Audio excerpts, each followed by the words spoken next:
So hello what's up, कैसे हैं आप सब। स्वागत है आप सबका to this power packed revision of chapter number 1 of your CA inter audit.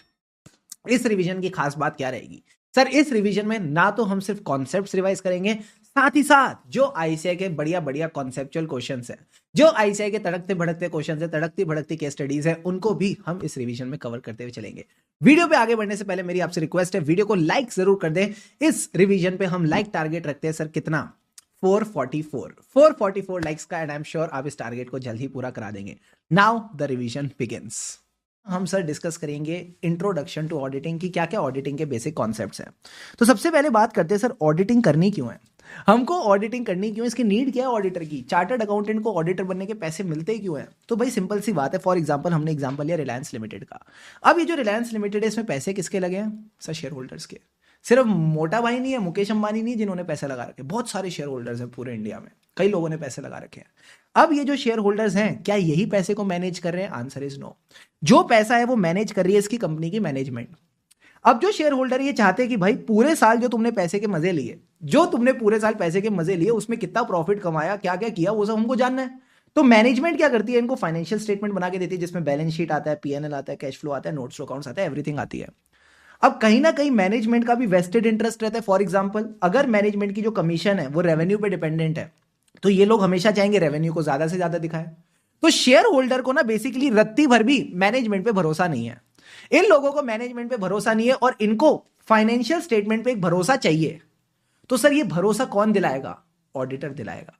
जो भरोसा है वो कहीं ना कहीं ऑडिटर दिलाएगा। अब याद रहे, ये जो ऑडिटर है ना तो ये शेयर होल्डर्स का पार्ट होना चाहिए, इसका कोई इंटरेस्ट नहीं होना चाहिए कंपनी में, ना ही ये मैनेजमेंट का पार्ट होना चाहिए। तो he should be independent auditor, he should be independent auditor. मैंने आपको रेफरेंस भी दी थी कि सेक्शन 141 सबसेक्शन 3 जो आप कंपनीज एक्ट 2013 में पढ़ते हो, वहां पे इस चीज के लिए डिस्क्वालिफिकेशन के लिए बहुत प्रोविजंस दे रखे हैं।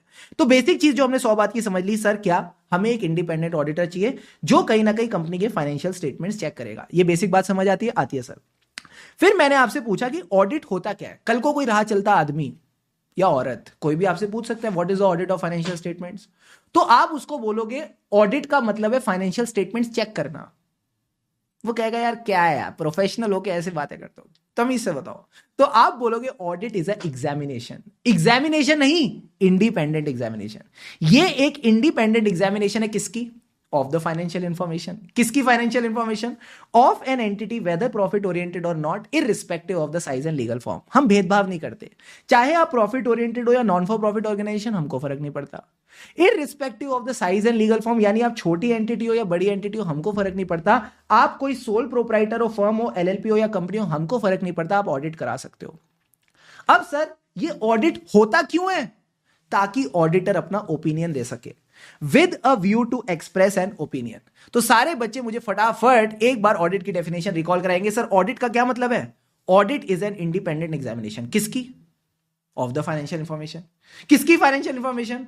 Of an entity. अब उसमें भेदभाव मत करना, यानी whether profit oriented or not, irrespective of the size और लीगल फॉर्म। क्यों? With a view to express an opinion there on.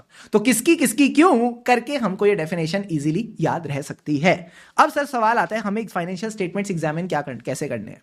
हमारे फाइनेंशियल स्टेटमेंट्स किसके हिसाब से बने होने चाहिए? तो मैंने आपको दिखाया सेक्शन 129 सबसेक्शन 3। जो सेक्शन 129 सबसेक्शन 3 है कंपनीज एक्ट का, वो सेक्शन 129 क्या कहता है? 129 कहता है कि आपके जो फाइनेंशियल स्टेटमेंट्स है वो ट्रू एंड फेयर व्यू देने चाहिए। इसके लिए they should be prepared as per schedule 3 and should be as per the accounting standards. तो क्या मैं बोल दूं फाइनेंशियल स्टेटमेंट्स इसके हिसाब से बने होने चाहिए? हाँ सर। तो इसको क्या कहते हैं? इसको हम प्यार से बोलते हैं फाइनेंशियल रिपोर्टिंग फ्रेमवर्क। और हमको यह बात समझ आ गई कि फाइनेंशियल रिपोर्टिंग फ्रेमवर्क ना सबका सेम नहीं होता। फॉर एग्जाम्पल अगर मैं बात करता हूं छोटी छोटी एंटिटी, उस पर अकाउंटिंग स्टैंडर्ड्स लगते हैं, जो बड़ी बड़ी एंटिटीज हैं उन पे इंड एस लगते हैं। तो यानी जैसी एंटिटी वैसा फाइनेंशियल रिपोर्टिंग फ्रेमवर्क। तो फाइनेंशियल स्टेटमेंट सिर्फ एफआरएफ के हिसाब से नहीं, एप्लीकेबल एफआरएफ के हिसाब से बनने चाहिए। क्या ये बात सबको क्लियर है? हाँ सर, ये बात हम सबको क्लियर है। अब इसकी एप्लीकेबल एफआरएफ की डेफिनेशन बड़ी सिंपल है। ये वो एफआरएफ है जो मैनेजमेंट ने उठाया मतलब अडॉप्ट किया है in preparing the financial statements. ठीक है सर। क्या मैनेजमेंट कोई भी फाइनेंशियल एफआरएफ उठा सकती है? नहीं, ये वो एफआरएफ उठाएगी जो साथ ही साथ एक्सेप्टेबल भी होगा, जो कहीं ना कहीं एक्सेप्टेबल भी होगा। क्या? दो चीजों को ध्यान में रखते हुए, nature of the entity and objective of financial statement. For example अगर कोई प्रॉफिट ओरिएंटेड एंटिटी तो उसका एफआरएफ अलग होगा, एनपीओ है तो उसका एफआरएफ अलग होगा, वो तो इनकम एक्सपेंडिचर और रिसीट एंड पेमेंट बनाती है। तो depends on the nature of entity and objective of financial statement. ठीक है सर, एंड साथ ही साथ आप ये देख लो, या फिर जैसा लॉ कहे, जैसा लॉ कहे। फॉर एग्जाम्पल कंपनीज एक्ट के लॉ में क्या लिखा है कि अकाउंटिंग स्टैंडर्ड्स फॉलो करो, शेड्यूल 3 फॉलो करो, तो जैसा लॉ कहेगा वैसा एप्लीकेबल एफआरएफ हो जाएगा। क्या ये कॉन्सेप्ट सबको क्लियर है? हाँ सर, एकदम बढ़िया तरीके से। फिर आता है सवाल कि सर ऑडिट में जब गलती मिलती है तो उसको क्या कहते हैं? उसको कहते हैं मिस स्टेटमेंट। एंड ये जो मिस स्टेटमेंट है गलती से भी हो सकती है, जानबूझ के भी हो सकती है। So it can B intentional और अनइंटेंशनल।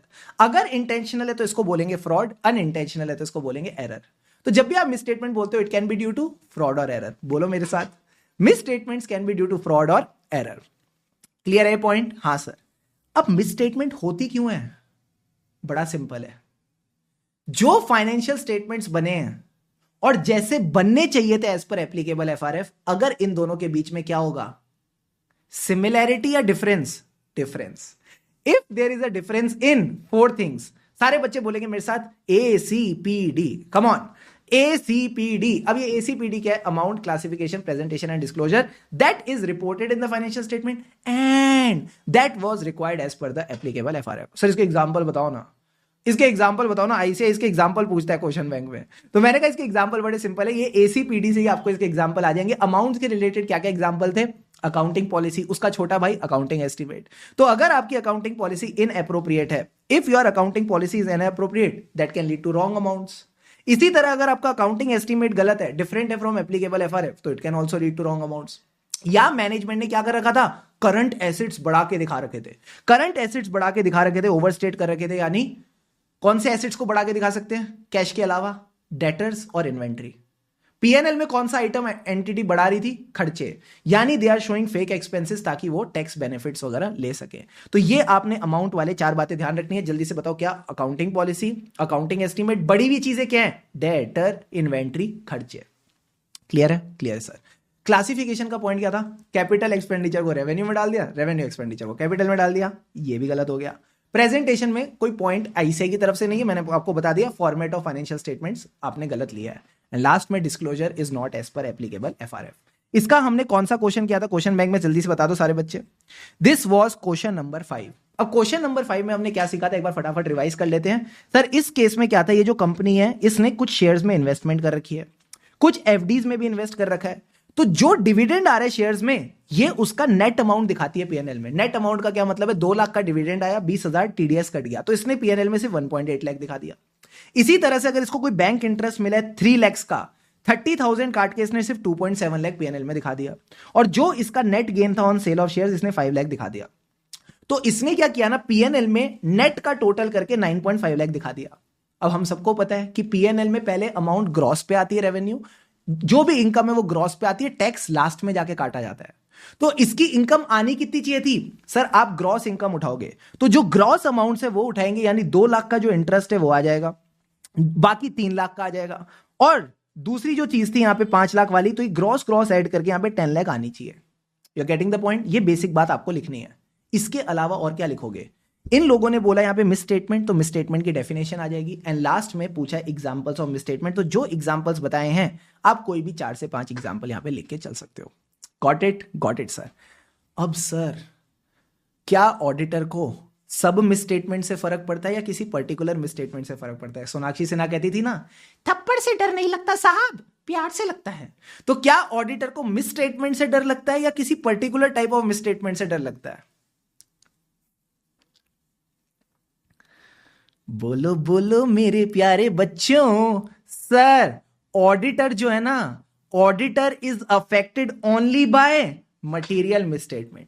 सिर्फ और सिर्फ मटेरियल मिसस्टेटमेंट से फर्क पड़ता है ऑडिटर को, और किसी मिसस्टेटमेंट से फर्क नहीं पड़ता। और बेसिक कॉन्सेप्ट ध्यान रखना, जो भी मटेरियलिटी अपन निकालते हैं, again it is a matter of judgement, जो हम ऐसे 320 में डिस्कस करेंगे। ठीक है? अब सर ये ऐसे क्या होता है अभी मैं बताता हूं थोड़ी देर में इस रिवीजन में, डोंट वरी अबाउट इट। अब लास्ट में एक और बढ़िया हमने बात डिस्कस करी सर, क्या जो हमारा ऑडिटर है, सारे बच्चे बताओ फटाफट, क्या जो ऑडिटर है वो गारंटी दे सकता है कि फाइनेंशियल स्टेटमेंट्स में कोई मटेरियल मिसस्टेटमेंट नहीं है? अगर गारंटी नहीं दे सकता तो क्या दे सकता है?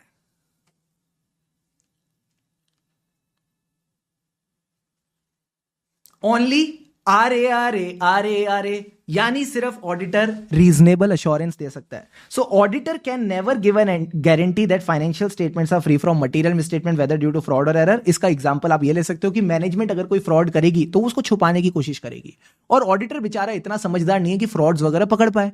तो आप ये कह सकते हो कि वो गारंटी तो नहीं दे सकता. गारंटी का दूसरा नाम है 100% कॉन्फिडेंस से ये नहीं कह सकता कि फाइनेंशियल स्टेटमेंट में मटेरियल मिसस्टेटमेंट नहीं, यानी एब्सोल्यूट अश्योरेंस भी नहीं दे सकता. तो क्या दे सकता है? आरए यानी रीजनेबल अश्योरेंस. मोटा माटी जो मैंने चेकिंग करी उसके हिसाब से मटेरियल मिसस्टेटमेंट नहीं है. अब रीजनेबल अश्योरेंस क्या थी? Action time. It is a high but not an absolute level of assurance. Do it with me. It is a high but not an absolute level of assurance. ये आगे हमको काम आएगा. अब सर आरए मिलेगी कैसे? How do we get a reasonable assurance? तो हमने एग्जांपल लिया परचेजेस का. फॉर एग्जांपल मुझे परचेजेस चेक करनी है, तो परचेजेस चेक करने के लिए मैं क्या देखूंगा? परचेज ऑर्डर, इनवॉइस, और क्या होता है? पेमेंट, और आखिरी में क्या था? क्वालिटी चेक करना जरूरी है. कल को आईफोन की जगह साबुन की टिकिया भेज दे तो ये सब जो मैं इंफॉर्मेशन इकट्ठी कर रहा हूं उसको क्या कहते हैं? Audit evidence. तो जब आपको ऑडिट एविडेंस मिल जाता है तो आपको रीजनेबल अश्योरेंस मिल जाती है. क्या मैं सही कह रहा हूं? नहीं सर. इस ऑडिट एविडेंस में दो क्वालिटीज होनी चाहिए. क्या? क्वांटिटी भी होना चाहिए, क्वालिटी भी होनी चाहिए. मतलब दो फीचर्स होने चाहिए इस ऑडिट एविडेंस में, क्वांटिटी भी, क्वालिटी भी. क्वांटिटी का मतलब है it should be sufficient, quality का मतलब है इट शुड बी एप्रोप्रिएट. ऐसा नहीं है कि मैं परचेजेस को चेक करने के लिए सेल्स इनवॉइस देख रहा हूं. ऐसा बुद्धुओं वाला काम नहीं करना. तो दो चीजें होनी चाहिए, सफिशिएंसी भी, एप्रोप्रिएटनेस भी. तभी हम प्यार से इसको क्या बोलते हैं? साई. साई का मतलब है sufficient and appropriate audit evidence. Got it my friends? You getting the point और नॉट? Yes sir. तो जब आपके बेसिक्स क्लियर हो ही चुके हैं, तो बता दो ऑडिट की साइकिल क्या थी. बिना चीटिंग करे सारे बच्चे ऑडिट की साइकिल बताएंगे. सर बड़ी सिंपल है ऑडिट की साइकिल. हमको चाहिए एविडेंस, ऐसे नहीं मिलेगा. प्रोसीजर परफॉर्म करना पड़ेगा. आपको ऑडिट प्रोसीजर परफॉर्म करना पड़ेगा. यानी सपोज अगर मुझे परचेज ऑर्डर चाहिए तो मुझे परचेज ऑर्डर को इंस्पेक्ट करना पड़ेगा कि भाई परचेज ऑर्डर में क्या लिखा है, इनवॉइस में क्या लिखा है. तो I will perform my procedures. फिर क्या मिलेगा? एविडेंस. एविडेंस पे मैं क्या ड्रॉ करूंगा? कंक्लूजन, कि सब सही है कि नहीं. और उस कंक्लूजन के बेसिस पे मैं क्या फॉर्म करता हूं? ओपिनियन, कि whether financial statements are prepared in all material respects as per applicable FRF. And last में ओपिनियन घर पे मत ले जाना, रिपोर्ट एंड कम्युनिकेट कर देना. तो ये सिखाता है हमको क्या? Audit procedure. प्रोसीजर से मिलेगा एविडेंस, एविडेंस पे कंक्लूजन की गलती है या नहीं, एंड उसके बेसिस पे हम फॉर्म करेंगे opinion and report and communicate. एकदम लॉजिकल फ्लो है, कुछ ज्यादा दिमाग लगाने की जरूरत ही नहीं है. क्लियर है सर? अब ऑडिट करना कैसे? अकाउंट्स कैसे बनाते हैं? अकाउंटिंग स्टैंडर्ड के हिसाब से सेक्शन 129 में लिखा है. तो ऑडिट कैसे होगा? Standards on auditing. कहां देखा हमने? Section 143 sub section 9 of companies act 2013 कहता है ऐसा होना चाहिए. ये एक्स्ट्रा नॉलेज है, काम की लगे तो रखो वरना छोड़ो. ठीक है, गॉट इट. बस इतना पता कि कंपलसरी है. ठीक है सर. अब सर एसेस का राजा, last part of this revision, वो कौन है? एसे 200.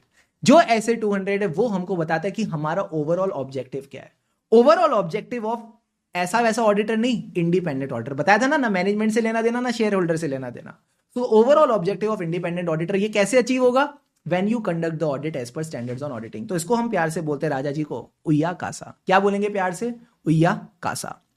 क्या बोलते हैं? उय्या कासा. अब सर ओवरऑल ऑब्जेक्टिव क्या है? 4 चीजें. सबसे पहले क्या चाहिए? RA.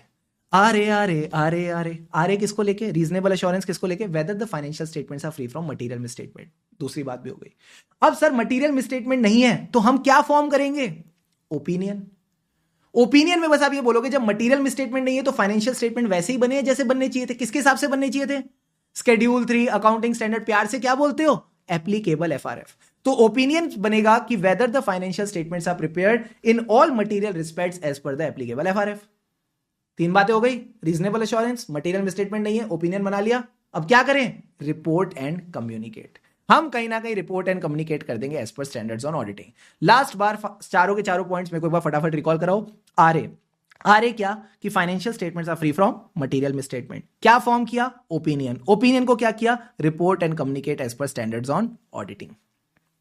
Deal done? Done sir. अब आखिरी पार्ट में हमने कुछ नहीं किया था. जो मैंने आपको ये 4 पॉइंट्स लिखवाए हैं इन्हीं को चुपचाप बस एक्सपेंड कर दिया. एनालिसिस में क्या किया? पहले आरए के बारे में बताया कि आरए चाहिए whether the financial statements are free from material misstatement whether due to fraud and error.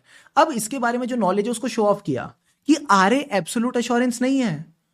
तो मतलब एब्सोल्यूट अश्योरेंस क्या होती है? 100% अश्योरेंस, गारंटी. आरए क्या था? Action time. It is a high but not an absolute level of assurance. उसके बाद मित्रों फिर आप बात करोगे सेकेंड पॉइंट की, मटेरियल मिसस्टेटमेंट। यहां पे मटेरियलिटी वाला पार्ट इग्नोर करना, बस बोलना misstatement can be due to fraud और एरर, इतना काफी है।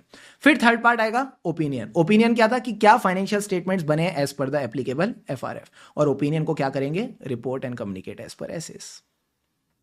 हमने आपको सबसे पहले कॉन्सेप्ट पढ़ाया ऑडिट रिस्क। सर ऑडिटर की रिस्क क्या है कि जो बेचारा ओपिनियन देने वाला है वही गलत हो जाए, वही गलत हो जाए। यानी उसने तो बोल दिया क्लीन ओपिनियन, उसने एकदम क्लीन ओपिनियन दे दिया कि फाइनेंशियल स्टेटमेंट में मटेरियल मिसस्टेटमेंट नहीं है, जबकि फाइनेंशियल स्टेटमेंट में मटेरियल मिसस्टेटमेंट थी। यानी बेचारे से कोई मटेरियल मिसस्टेटमेंट छूट गई। तो क्या आप ये जो ऑडिट रिस्क है इसको जीरो कर सकते हो? क्या आप ये आश्वासन दे सकते हो, ये कॉन्फिडेंस दे सकते हो कि आप सारी मटेरियल मिसस्टेटमेंट पकड़ लोगे? The answer is no. Auditor कभी भी गारंटी नहीं दे सकता, एब्सोल्यूट अश्योरेंस नहीं दे सकता, कंप्लीट अश्योरेंस नहीं दे सकता कि मैं सारी मटेरियल मिसस्टेटमेंट पकड़ लूंगा। वो सिर्फ और सिर्फ रीजनेबल अश्योरेंस दे सकता है। So audit risk can only and only be reduce to an acceptably low level. आप इसको जीरो नहीं कर सकते बिकॉज एज अ ऑडिटर हो सकता है आपसे कोई ना कोई मटेरियल मिसस्टेटमेंट रह जाए। अब इसका रीजन क्या है कि हम सिर्फ रीजनेबल अश्योरेंस दे सकते हैं, एब्सोल्यूट अश्योरेंस नहीं दे सकते। इसका रीजन क्या है कि हम ऑडिट रिस्क को जीरो नहीं कर सकते? तो दोनों का रीजन एक ही है, इनहेरेंट लिमिटेशंस ऑफ ऑडिटिंग।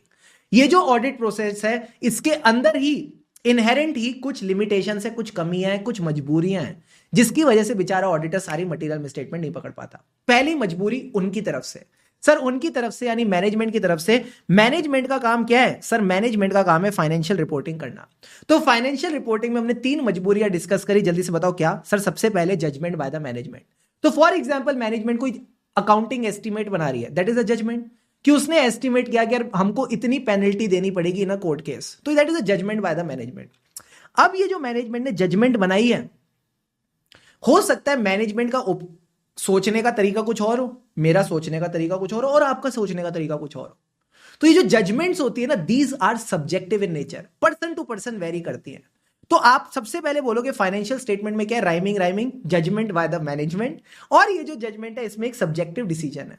ठीक है सर, और अल्टीमेटली जो डिसीजन है ये किसका है? कोर्ट का है। आहा, तो जब कोर्ट का डिसीजन है कि कितनी पेनल्टी लगेगी एक कंपनी पे, तो क्या मैं बोल दूं वो जो एस्टिमेट बना रही है मैनेजमेंट, जो मैनेजमेंट ने प्रोविजन बनाया, there is a degree of uncertainty. हाँ सर, तो 3 पॉइंट हमने पढ़े, judgement by the management, judgement में है सब्जेक्टिविटी, सब्जेक्टिव डिसीजंस होंगे, और अल्टीमेटली डिसीजन कोर्ट का होगा, तो there is a element of uncertainty. क्या ये पॉइंट्स क्लियर है? हाँ सर। लास्ट पॉइंट में हमने क्या सीखा था? सर लास्ट पॉइंट में हमने सीखा था जो एंटिटी के इंटरनल कंट्रोल्स लगाती है ना मैनेजमेंट इंटरनल कंट्रोल्स क्यों लगाती है? ताकि उसको रिलायबल इंफॉर्मेशन मिले। फॉर एग्जांपल जो हमने एग्जांपल डिस्कस किया, सपोज एंटिटी ने कंट्रोल लगा रखा है। सर क्या कंट्रोल लगा रखा है? जो एंटिटी का गुड्स रिसीविंग सेक्शन है, जो एंटिटी का गुड्स रिसीविंग सेक्शन है, इसमें जब गुड्स आएंगी तो गुड्स के साथ बिल भी आएगा, और जब बिल आएगा तो आपको बिल पे स्टैंप लगाना पड़ेगा, साइन करना पड़ेगा कि भाई मेरे को गुड्स रिसीव हो चुकी हैं।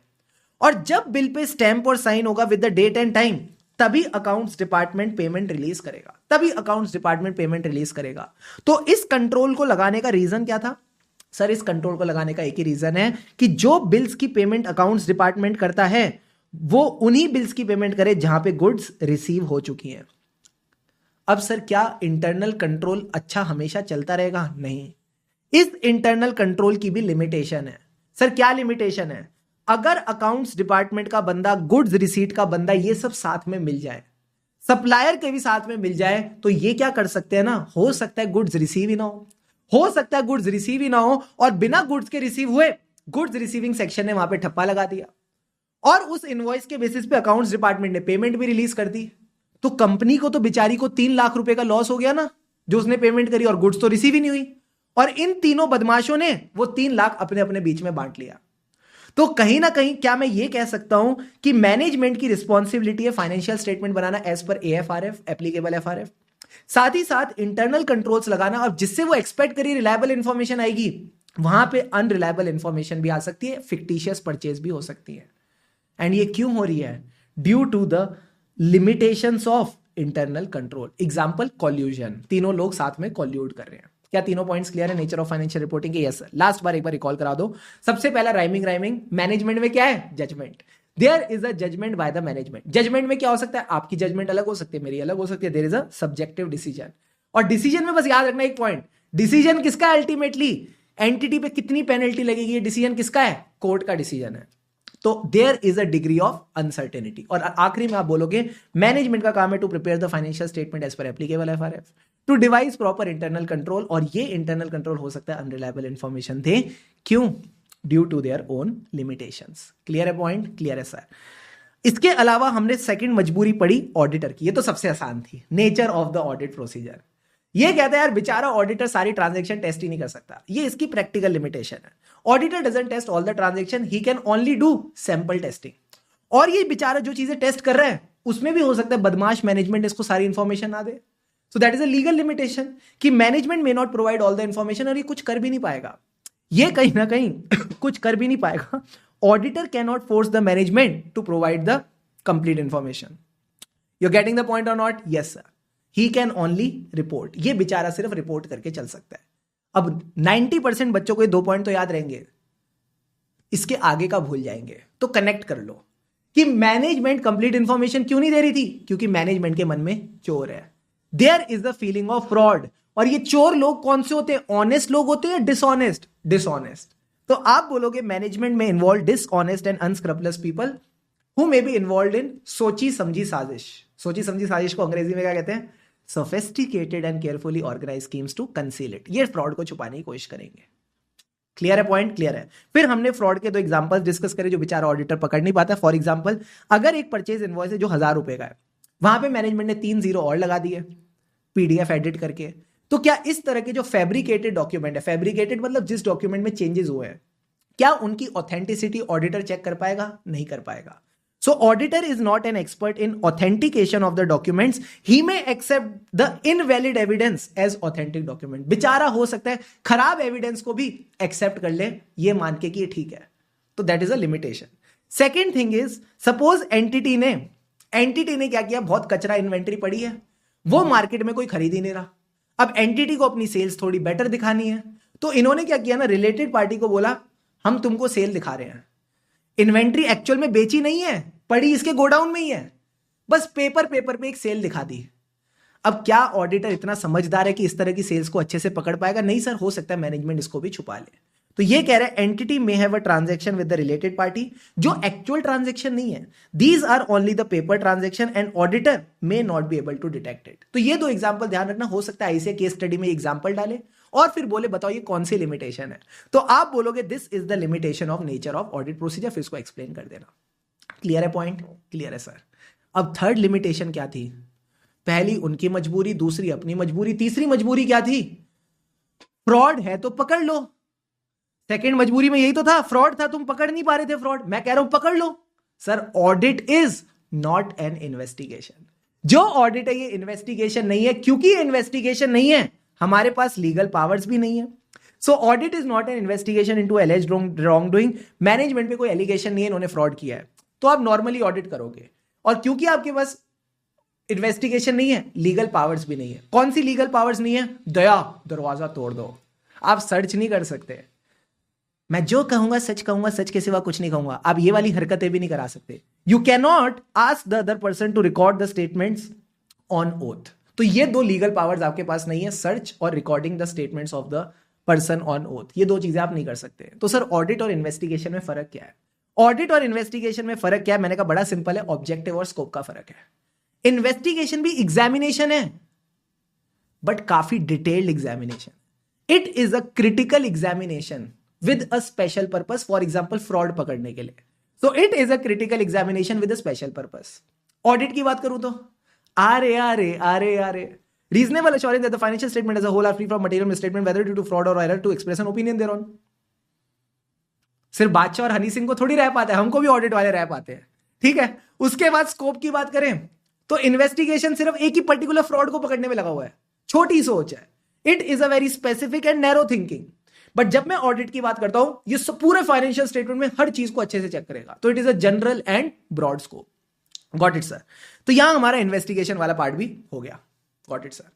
अब सर एक बात बताओ, 4th पॉइंट क्या था? तो मैंने कहा 4th पॉइंट तक आते आते ना तुम थोड़ा थक जाओगे, तो टाइम देख लेना।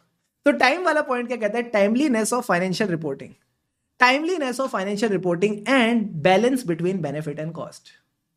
इसको हमने एक एग्जांपल से समझा था सर। क्या? कि सपोज मुझे परचेजेस की टेस्टिंग करनी है, तो मुझे ये सब डॉक्यूमेंट्स चाहिए होते हैं, परचेज ऑर्डर, कोई इनवॉइस, कोई एग्रीमेंट, कोई पेमेंट की डिटेल, कोई क्वालिटी चेक। अब ये सब डॉक्यूमेंट लेने से पहले मुझे परचेज का प्रोसेस भी तो समझना चाहिए। हाँ सर, तो मैं परचेज का प्रोसेस समझता हूं एज अ ऑडिटर, और मैंने क्या किया, मैंने 2 साल इस प्रोसेस को अच्छे से समझा, तीसरे साल नहीं समझा। सर क्यों नहीं समझा? क्योंकि मेरे पास स्टाफ ही नहीं था ये सब चीजों के लिए टाइम लगाने के लिए। स्टाफ क्यों नहीं था? क्योंकि मुझे अपनी कॉस्ट सेव करनी थी। मुझे अपनी कॉस्ट क्यों सेव करनी थी? क्योंकि मैनेजमेंट फीस प्रॉपर नहीं दे रहा। So I need to maintain a balance between the benefit and cost. जब मेरे को अपनी कॉस्ट सेव करनी है, फीस कम मिल रही है, तो कुछ चीजें हो सकता है मैं स्किप कर दूं। और मैंने स्किप क्यों करी? क्योंकि मैंने सोचा जो प्रोसेस पिछले 2 साल ठीक चल रहा था, इस साल भी ठीक चल रहा होगा। बट ऐसा भी तो हो सकता है कि इस साल उस प्रोसेस में चेंज हो जाए। और अगर प्रोसेस में चेंज हो गया, तो जो इंफॉर्मेशन पिछले 2 साल रेलिवेंट थी, वो इस साल इररेलिवेंट हो जाए। हाँ सर, तो यही बात आपकी बुक में लिखी हुई है, that the relevance of the information, that is the value, it diminishes over a period of time. तो हमेशा ऑडिटर को ट्राई करना है लेटेस्ट इंफॉर्मेशन लेने का, बट सर साथ ही साथ एक बैलेंस भी मेंटेन करना है between reliability and cost. Paneer वाला एग्जांपल याद है? हाँ सर, पहले दिन क्या पनीर सफेद सफेद होता है, फिर हल्का पीला, फिर ज्यादा पीला, येलो येलो, डर्टी फेलो, फिर एक दिन काला पड़ जाता है। यानी the value of paneer, relevance of the paneer tends to diminish over a period of time. ऐसे ही ऑडिट में होता है कि जो इंफॉर्मेशन होती है उसकी relevance over a period of time diminish होती रहती है। क्लियर है पॉइंट? क्लियर है सर। अब इसके बाद हम चले थे लास्ट पॉइंट पे, that is the future events. अगर मैं बात करूं फ्यूचर इवेंट्स की, इससे पहले आपको एक कॉन्सेप्ट समझना जरूरी है कि जो फाइनेंशियल स्टेटमेंट्स है जनरली किन फंडामेंटल अकाउंटिंग अजम्पशंस के हिसाब से बनाए जाते हैं। सर 3 एडवांस अकाउंट्स में पढ़ा है, गोइंग कंसर्न, अक्रूवल, कंसिस्टेंसी। इन दोनों को अभी के लिए भूल जाओ, गोइंग कंसर्न की बात करते हैं। गोइंग कंसर्न का क्या मतलब है? एंटिटी कल नहीं बंद होने वाली, entity will continue its operation for a foreseeable future. ठीक है सर। अब मान लो 2 महीने बाद एंटिटी को कोई नोटिस आता है गवर्नमेंट की तरफ से, जिस वजह से एंटिटी बंद हो जाती है, तो फिर तो आपके जो फाइनेंशियल स्टेटमेंट गोइंग कंसर्न पे बने हुए हैं वो तो मटीरियली मिसस्टेटेड हो गए। एंटिटी तो बंद हो गई 2 महीने बाद, तुमने तो कहा था गोइंग कंसर्न है। तो सर एज अ ऑडिटर हम ज्योतिषी थोड़ी हैं, हमको क्या पता 2 महीने बाद ऐसा नोटिस आ जाएगा मोदी जी का और वो एंटिटी बंद हो जाएगी। तो क्या करें? इसको भी एक इनहेरेंट लिमिटेशन मान लेते हैं, इसका हम कुछ नहीं कर सकते। तो ये कहता है कि फ्यूचर में ऐसा हो सकता है कोई इवेंट आ जाए जो एंटिटी की बैंड बजा दे, एडवर्सली उसको अफेक्ट कर दे, एंड एंटिटी के जो ऑपरेशन है वो बंद हो जाए, इट में सीज टू कंटिन्यू, वो बंद हो सकती है। अब ये क्यों हो सकता है? 3 रीजंस की वजह से। हमने इसका एग्जांपल लिया था कोरोना। अगर कोरोना आता है तो क्या हुआ था? सब लोग डिजिटल की दुनिया में चले गए थे, डिजिटल पेमेंट्स हो रही हैं, डिजिटल ट्रांजैक्शंस हो रही हैं, everything was happening digitally. Even if we talk about the teaching industry, सारे के सारे लोग फेस टू फेस क्लासेस से किस पे चले गए थे? ऑनलाइन पे चले गए थे। तो ये 3 रीजंस हो सकते हैं क्या कह सकते हैं फ्यूचर इवेंट के। क्या? एक एडवर्स इवेंट हुआ जिसकी वजह से मार्केट कंडीशन चेंज हो गई, यानी डिजिटलाइजेशन हो गई, एंड क्योंकि डिजिटलाइजेशन हो गई तो बिजनेस मॉडल्स चेंज हो गए, from physical classes to face वो मूव हो गए, यानी emergence of a new business model. Are these 3 points crystal clear to all of you? Yes sir. इसके साथ हमने प्यारे प्यारे कुछ क्वेश्चंस करे थे, एक बार फटाफट उन अच्छे अच्छे क्वेश्चंस को गो थ्रू कर लेते हैं। For example question number 6। अगर मैं इस क्वेश्चन नंबर 6 की बात करूं, तो जो इंटरनल कंट्रोल का एग्जांपल हमने पढ़ा ना क्लास में, कि एक बंदा गुड्स रिसीव करेगा, उस पर ठप्पा लगाएगा, फिर अकाउंट्स डिपार्टमेंट पेमेंट रिलीज करेगा। अगर ये दोनों लोग साथ में मिल जाए, और फेक इनवॉइसेस पे पेमेंट रिलीज कर दें, तो आपने आंसर में क्या क्या लिखना है? तो सबसे पहली चीज उन्होंने पूछी ऑब्जेक्टिव ऑफ ऑडिट, तो ऑब्जेक्टिव ऑडिट में वही आर वाला पॉइंट आ जाएगा। ठीक है सर, कि reasonable assurance, financial statements are free from material misstatement whether due to fraud और एरर। उसके बाद सेकंड पॉइंट क्या था? ओपिनियन, एंड ओपिनियन के बाद रिपोर्ट एंड कम्युनिकेट। तो ऑब्जेक्टिव वाली चीज तो सेम टू सेम कवर हो गई। सेकंड चीज इन्होंने पूछी है कि बताओ why the auditor can provide only reasonable not absolute. तो आप इनहेरेंट लिमिटेशंस ऑफ ऑडिटिंग लिखोगे। अब इनहेरेंट लिमिटेशंस ऑफ ऑडिटिंग ये नहीं कि सारा का सारा रायता साथ में फैला के आना है, नहीं, सिर्फ उनकी हेडिंग लिख के आनी है। सिर्फ आपने उनकी हेडिंग लिख के आनी है और कुछ करने की जरूरत नहीं है, सिर्फ आप इनकी हेडिंग लिखोगे। ठीक है सर। अब इसने बोला इनहेरेंट लिमिटेशंस बताओ in context of the given situation. तो गिवन सिचुएशन में जो इंटरनल कंट्रोल वाला एग्जांपल है, कौन सी हेडिंग में पढ़ा था? Nature of financial reporting.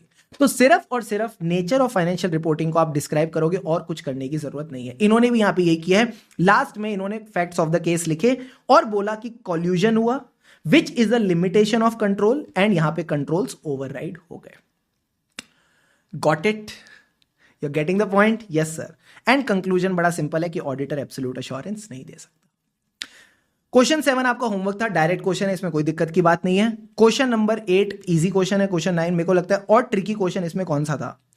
Tricky question I think is question number 12। अगर मैं क्वेश्चन नंबर 12 की बात करूं तो यहां पे कंपनी को लग रहा था कि यहां पे डमी वर्कर्स हैं, और इन डमी वर्कर्स वगैरह वाली चीज को पकड़ने के लिए इन्होंने एक ऑडिट फर्म को बुलाया ऑडिट करने के लिए। अब यहां जो ऑडिट है उसका ऑब्जेक्टिव क्या है? डिटेल्ड एग्जामिनेशन करना अकाउंट्स की, ताकि वो डमी वर्कर को पकड़ पाए। क्या ये नाम का ऑडिट है? एक्चुअल में कुछ और है सर, एक्चुअल में कुछ और है। ये वही है, critical examination with a special purpose, और इसको ऑडिट नहीं कहते बाबू, इसको क्या कहते थे? इन्वेस्टिगेशन। तो ये आपका नागिन सवाल है जो थोड़ा भेस बदल के आया, डायरेक्टली नहीं बोल रहा इन्वेस्टिगेशन बताओ। तो आप पहले इन्वेस्टिगेशन पहचानोगे और फिर बोलता है how is audit different from investigation, फिर आपका आंसर डायरेक्टली यहां पे सॉल्व हो जाएगा। You are getting the point और not? Yes sir. We are going to discuss about professional scepticism, शक की भावना। सर जब भी मैं बात करता हूं शक की भावना की, तो इस एटीट्यूड में 3 चीजें इंक्लूडेड है। क्या क्या? सर सबसे पहले तो अलर्ट रहना है, सबसे पहले तो अलर्ट रहना है। दूसरी चीज क्या बताई थी? Questioning mind. एंड तीसरी चीज है critical assessment of audit evidence. अपन ने क्लास में एग्जांपल भी लिया था ना, वो शक की बीवी वाला, कि पति रात को घर पे लेट आया है, सफेद शर्ट पहन रखी है, उस सफेद शर्ट पे लाल दाग रखा है। हाँ, वो लाल दाग पत्नी को क्यों दिखा? क्योंकि अलर्ट थी। जैसी लाल दाग दिखा, पत्नी ने सवाल किया, ये लाल लाल दाग किस चीज का है? Questioning mind. पति ने बोला केचप गिर गई थी, तो पत्नी ने भी सूंगा, ये केचप नहीं, ये तो लिपस्टिक है। तो यानी उसने क्या किया? Critical assessment of audit evidence. तो तीनों बातें ध्यान रखेंगे सर, क्या? Alertness, questioning mind and critical assessment of audit evidence. क्या तीनों बातें क्लियर है इस एटीट्यूड में? हाँ सर। अब सर एक बात बताओ, हमें अलर्ट किस चीज को लेकर रहना है? तो हमने एक प्यारा सा एग्जांपल डिस्कस किया। फॉर एग्जांपल एक बैंक बैलेंस है 1 लाख रुपए का फाइनेंशियल स्टेटमेंट में। अब इस 1 लाख के बैंक बैलेंस को चेक करने के लिए मैं जनरली क्या लूंगा? बैंक स्टेटमेंट ले लूंगा। मैं जनरली तो बैंक स्टेटमेंट ले लूंगा। तो पर एक मेरे को बात बताओ, 1 लाख का 1 लाख बैंक स्टेटमेंट से चेक हो गया, बट मेरे को लगा ना इतना भी ओवर जनरलाइज नहीं करना चाहिए, इतना भी ओवर जनरलाइज नहीं करना चाहिए कि बैंक बैलेंस को बैंक स्टेटमेंट से चेक कर लिया। एक स्टेप आगे चलते हैं, एक स्टेप आगे चलते हैं, और मैंने बैंक से कंफर्मेशन ली। तो जब मैंने बैंक से कंफर्मेशन ली ना, तो उसमें सिर्फ 2 ही जीरो थे, बाकी 3 जीरो गायब थे। यानी एंटिटी ने बैंक स्टेटमेंट में गड़बड़ कर रखी है। तो आपने यही बोलना है that you should be alert to one audit evidence contradicting the other evidence. जब एक एविडेंस दूसरे से कॉन्ट्राडिक्ट करेगा, इसका मतलब आप उस पर रिलाय नहीं कर सकते। सो सेकंड पॉइंट यही लिख दो, this brings into question the reliability of document. अब सर डॉक्यूमेंट की रिलायबिलिटी पे शक है, मतलब आप उस पर रिलाय नहीं कर पा रहे। क्यों नहीं कर पा रहे? क्योंकि मैनेजमेंट ने बदमाशी करी है। क्योंकि मैनेजमेंट ने बदमाशी करी, किसकी खुशबू आ रही है? फ्रॉड की खुशबू आ रही है। सो आप बोलोगे these conditions can indicate a possibility of fraud. These conditions can indicate a possibility of fraud. अब अगर मुझे फ्रॉड की पॉसिबिलिटी लग रही है और मुझे इस पॉसिबिलिटी को यकीन में बदलना है, तो मैं क्या करूंगा? सर अब आप एडिशनल प्रोसीजर करोगे। सो लास्ट पॉइंट से circumstances suggest a need for additional audit procedure. तो चारों पॉइंट फटाफट मुझे रिकॉल कराओ। Contradicting audit evidence, question the reliability of audit evidence, it can be a possibility of fraud, और possibility को यकीन में बदलने के लिए मैंने क्या किया? Need for additional audit procedure. इतनी मेहनत करने का क्या फायदा? इतनी मेहनत करने का क्या फायदा? मुझे बताओ किसकी रिस्क रिड्यूस होगी? It reduces the risk of उई। ये उई क्या था सर? उई का क्या मतलब है? O for overlooking unusual circumstances. यानी अगर बैंक स्टेटमेंट और कंफर्मेशन मैच नहीं कर रही है, कोई यूजुअल बात नहीं है, अनयूजुअल बात है। तो इस तरह की अनयूजुअल बातों को पकड़ने के लिए प्रोफेशनल स्केप्टिसिज्म जरूरी है। सेकंड ओ का मतलब था over generalising when drawing the conclusion.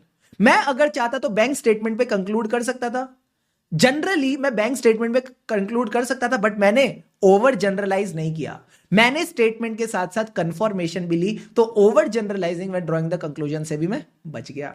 And I का मतलब क्या था? आई का मतलब था inappropriate assumptions, inappropriate assumptions regarding the nature, timing and extent of audit procedure. Inappropriate assumptions regarding the nature, timing and extent of audit procedure. You are getting the point और not? Yes sir, जल्दी से बता दो। हाँ sir. तो ये आपके सारे के सारे पॉइंट्स यहां पे कवर हो गए। अब इसी के साथ साथ शुभम सर ने एक एग्जांपल लिया था। फॉर एग्जांपल एंटिटी ने मान लो कोई सेल्स करी है, किसको करी है? रिलेटेड पार्टी को। अब क्योंकि पैसा रिकवर नहीं हुआ, तो रिलेटेड पार्टी मेरी क्या बन जाएगी? डेटर बन जाएगी। अब ये जो डेटर है ना, इसको चेक करने के लिए मेरे पास इकलौता एक ही एविडेंस है, इकलौता एक ही एविडेंस है, एंड वो है डेटर की कंफर्मेशन। बट मुझे ना शक है, मुझे कहीं ना कहीं शक है ये जो कंपनी और रिलेटेड पार्टी है ये लोग कॉल्यूड कर रहे हैं, ये लोग मिले हुए, यहां से फ्रॉड की खुशबू आ रही है। तो क्या ये जो इकलौता एविडेंस है आप इस पे रिलाय कर पाओगे? क्या आप इसको सफिशिएंट एंड एप्रोप्रिएट एविडेंस बोल पाओगे? The answer is no, this is not a sufficient and appropriate evidence. ये कहीं ना कहीं सफिशिएंट एंड एप्रोप्रिएट एविडेंस नहीं माना जाएगा। तो अगर आप मेरे साथ बुक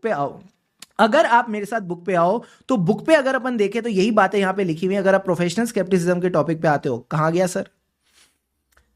सर, यही रहा सर। तो professional scepticism is attitude of three things, questioning mind, उसके बाद क्या बताया था, अलर्ट रहना है, क्वेश्चनिंग माइंड रखना है, and critical assessment of audit evidence. इसके बाद ये कह रहा है कि जब भी आप प्रोफेशनल स्केप्टिज्म के साथ काम करते हो तो आप ये रिकॉग्नाइज करते हो कि हो सकता है ऐसे कुछ सर्कमस्टेंसेस हो जिसकी वजह से फाइनेंशियल स्टेटमेंट में मटेरियल मिसस्टेटमेंट हो। हमें अलर्ट किन चीजों को लेकर रहना है, एकदम एग्जाम्पल के साथ चलना। One audit evidence is contradicting the other audit evidence, ठीक है सर। इससे क्या होगा, brings into question the reliability of documents, या फिर मैनेजमेंट से जो आपने इंक्वायरी कर रखी है उस पर आपको क्वेश्चन आ जाएगा। एंड तीसरी चीज मैंने आपको इसमें क्या सिखाई सर, जब रिलायबिलिटी पे शक हो रहा है तो किसकी खुशबू आ रही है, फ्रॉड की खुशबू आ रही है। So it can indicate a possibility of fraud. तो हमको क्या करने पड़ेंगे, एडिशनल प्रोसीजर करेंगे। इससे किसकी रिस्क रिड्यूस हो गई, उई का मतलब है overlooking unusual circumstances, over generalising when drawing the conclusion, and using inappropriate assumptions in determining the aunty of audit procedures. Clear है? इसके बाद जो नोट्स में बात दे रखी है, पहला पॉइंट तो यही दे रखा है कि अगर आपके पास एक ही एविडेंस है और उसी में से आपको लगता है फ्रॉड की खुशबू आ रही है तो वो सफिशिएंट एंड एप्रोप्रिएट एविडेंस नहीं है। इसके अलावा ये कहते हैं सारे डॉक्यूमेंट्स पे शक मत करना। जब तक आपको कोई रीजन ना मिले कि डॉक्यूमेंट में कुछ गड़बड़ हुई है तब तक आप डॉक्यूमेंट्स को जेन्युइन मान सकते हो, ठीक है सर। इसके अलावा इंफॉर्मेशन की रिलायबिलिटी देख लेना, और हां, अगर आपको डाउट हो on the reliability of information या आपको फ्रॉड की खुशबू आ रही है तो आप अपने ऑडिट प्रोसीजर्स को मॉडिफाई करोगे, या एडिशनल प्रोसीजर करोगे। इस पे मैंने आपको एक क्वेश्चन कराया था, वो भी मैं अभी आपको रिवाइज करा दूंगा, ठीक है सर। एंड लास्ट में कहता है कि अगर मैनेजमेंट और टीसीडब्ल्यूजी सच्चे अच्छे हैं, इसका मतलब ये नहीं कि मैं प्रोफेशनल स्केप्टिज्म को फॉलो ना करूं, तब भी ऑडिटर की रिस्पॉन्सिबिलिटी बनती है, तब भी ऑडिटर को प्रोफेशनल स्केप्टिसिज्म मेंटेन करना पड़ेगा। तो ये जो नोट्स वाली बातें एक बार आप रीड करके चल सकते हो, कोई दिक्कत की बात नहीं है। बट यस, ये वाली बातें आपको एकदम दिमाग में सेट रहनी चाहिए। अब सर जो आपने क्वेश्चन कराया था एक बार फटाफट उसको रिवाइज करा दो। तो मैंने कहा आ जाओ मेरे साथ, हमने कौन सा क्वेश्चन किया था, हमने किया था I think question number 15। Yes sir, अगर मैं क्वेश्चन नंबर 15 की बात करूं तो इस क्वेश्चन में हमने क्या सीखा था सर, बड़ी सिंपल सी बात थी। मैं एक कंपनी का ऑडिटर हूं काफी सालों से, अब कंपनी में आग लगी है जिसकी वजह से क्या हुआ, इन्वेंट्री जल के राख हो गई और इंश्योरेंस कंपनी ने भी पैसे देने से मना कर दिया। तो कंपनी को कितने का लॉस हो गया, 5 करोड़ का लॉस हो गया। अब जब मैं कंपनी के फाइनेंशियल देखता हूं तो मुझे तो बड़ी अच्छी चीजें दिखती हैं, रेवेन्यू 20 करोड़ रुपए से बढ़ गया, जो प्रॉफिट है वो कहीं ना कहीं 4 करोड़ रुपीस से बढ़ गया। सर 5 करोड़ के लॉस के बाद भी even after a loss of 5 crore profit 4 crore से बढ़ा है। पर ऑडिटर इतना बुद्धू है कि जो ये पहले टेस्ट ऑफ डिटेल्स करता था, इसने आज भी वही टेस्ट ऑफ डिटेल्स करे हैं। ये आज भी बैठ के सेल्स के डॉक्यूमेंट्स देख रहा है। Do you think test of details is enough, or he should have modified his audit procedure, he should have perform some additional procedure. Sir इसको ना इस साल की फिगर को पिछले साल से कंपेयर करके जो इनके बीच के वेरिएशंस है ना, इनको एनालाइज करना चाहिए था, इसको परफॉर्म करने चाहिए थे एनालिटिकल प्रोसीजर। तो ये कह रहा है बताओ ऑडिटर में क्या कमी है, ऑडिटर में क्या कमी है। तो कौन सी ये चीज है जो हमको बोलती है कि जरूरत पड़े तो आप अपने प्रोसीजर्स को मॉडिफाई करो या एडिशनल करो। सर प्रोफेशनल स्केप्टिसिज्म की कमी है, कहीं ना कहीं प्रोफेशनल स्केप्टिसिज्म की कमी है। तो आप प्रोफेशनल स्केप्टिसिज्म का टॉपिक उठाओगे। अब प्रोफेशनल स्केप्टिसिज्म में कौन सा आंसर आएगा, यहां पे प्रोफेशनल स्केप्टिसिज्म में कौन सा आंसर आएगा। तो याद है प्रोफेशनल स्केप्टिसिज्म में मैंने आपको 3 बातें पढ़ाई हैं सर। क्या, एक तो इसकी डेफिनेशन पढ़ाई, उसमें तो ऐसे ऑडिट प्रोसीजर की कोई बात ही नहीं कर रखी। अलर्ट वाले केस में भी अगर मैं बात करूं तो यहां पे इन्होंने बोल रखा है कि भाई ये चीजों को लेके अलर्ट रहना चाहिए। बट कहां पे लिखा है कि इनएप्रोप्रिएट ऑडिट प्रोसीजर एक ऑडिटर कर सकता है? सर थर्ड वाले केस में लिखा है। थर्ड वाले केस में लिखा है कि अगर आप प्रोफेशनल स्केप्टिज्म फॉलो करते हो तो it reduces the risk for inappropriate procedure. तो जब आप अपना आंसर लिखोगे तो आप प्रोफेशनल स्केप्टिसिज्म की बात तो करोगे, साथ ही साथ आप बोलोगे, मैंने आपको जो आंसर लिखाया था, कि इस केस में it reduces the risk of उई वाले आपके तीनों पॉइंट्स आ गए। फिर आप फैक्ट्स ऑफ द केस लिखो कि revenue has increase from 80 to 100 crore, net profit has increase from 6 to 10 crore and despite the loss of inventory of 5 crore. ये चीजें हुई हैं। तो ऑडिटर क्या लैक कर रहे हैं? Professional scepticism. और उसको क्या करना चाहिए? Sir nature, timing and extent of procedure should be altered. क्या करे बेचारा? टेस्ट ऑफ डिटेल्स के साथ साथ एनालिटिकल भी करे, कहीं ना कहीं उसको सब्सटेंटिव एनालिटिकल प्रोसीजर करने चाहिए। और ये वाली जो लाइन है, मुझे बताओ ये लाइन कोई नई है या फिर हमको प्रोफेशनल स्केप्टिसिज्म के टॉपिक से उठा के डालनी है कि जब भी डाउट हो ऑन रिलायबिलिटी ऑफ इंफॉर्मेशन या फ्रॉड देन मॉडिफाई और परफॉर्म एडिशनल प्रोसीजर।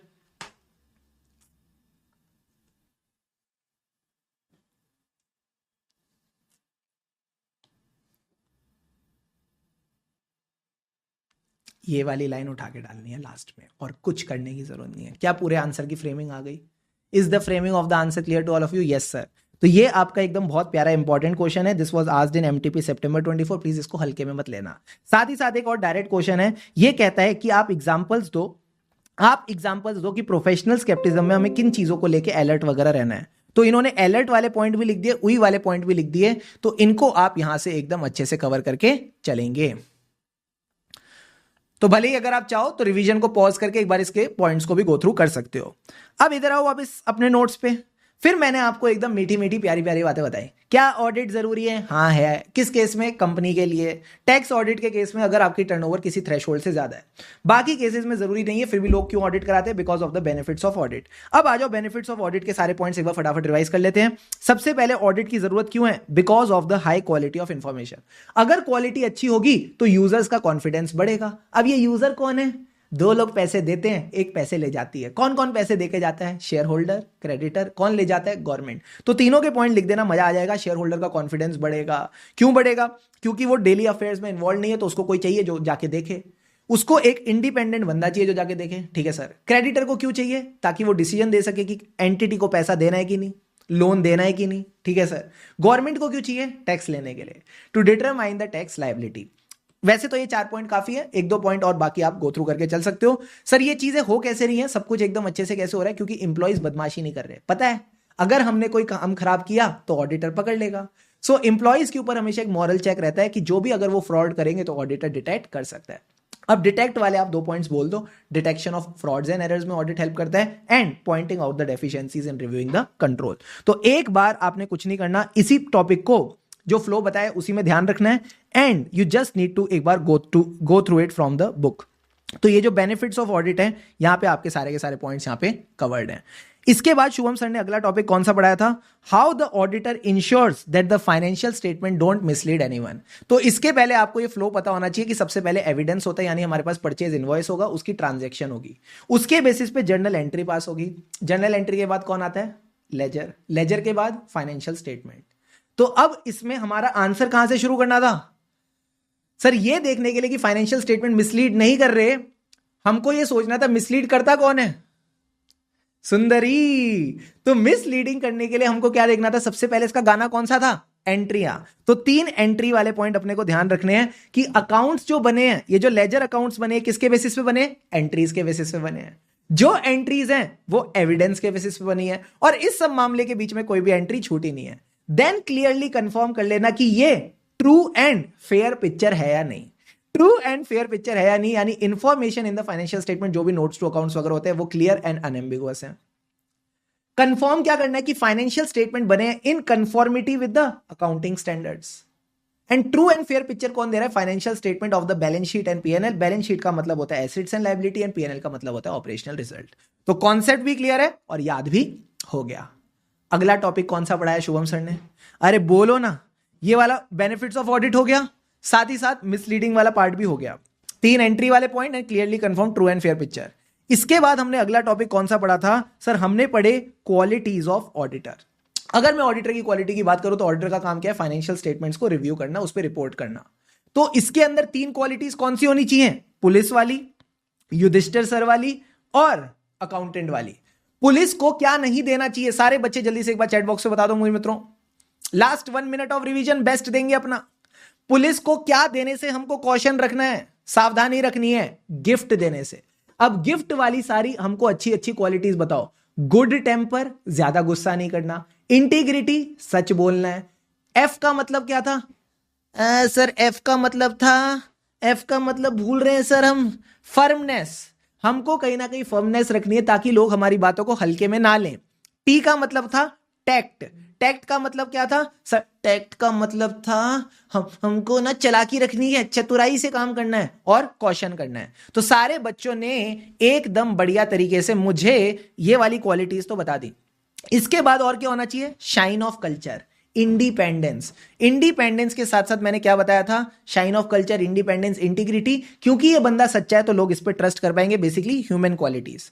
आखिरी में आता है अकाउंटेंट। क्योंकि हमें फाइनेंशियल स्टेटमेंट्स रिव्यू करने हैं तो हमारे पास एक्सपर्ट नॉलेज होनी चाहिए of the accounting, accounting principles, accounting techniques. तो यहां मित्रों आपका जो लास्ट में आई थिंक मैंने टॉपिक दे रखा है, कहां गया?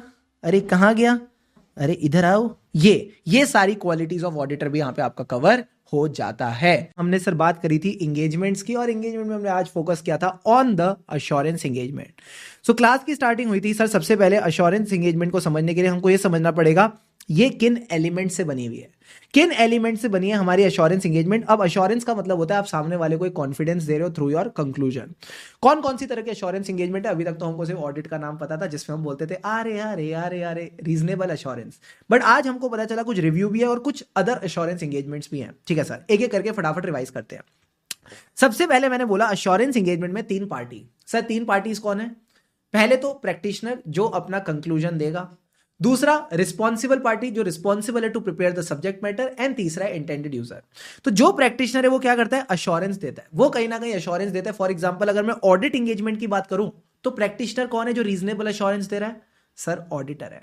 जो ऑडिटर है वही रीजनेबल अश्योरेंस देता है। तो आप ऐसा कह सकते हो practitioner is a broader term. कहीं ना कहीं जो ब्रॉडर कॉन्सेप्ट है वो प्रैक्टिशनर है, जिसमें जो बंदा ऑडिट कर रहा है वो भी आ जाता है, जो बंदा रिव्यू कर रहा है उसको भी आप प्रैक्टिशनर कह सकते हो, और अगर कोई अदर अश्योरेंस एंगेजमेंट दे रहा है तो उसको भी हम प्रैक्टिशनर का नाम दे सकते हैं।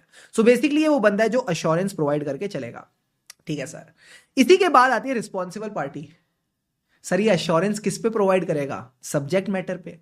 तो सब्जेक्ट मैटर बनाने का काम किसका है? Responsible party. So responsible party is responsible to prepare the subject matter.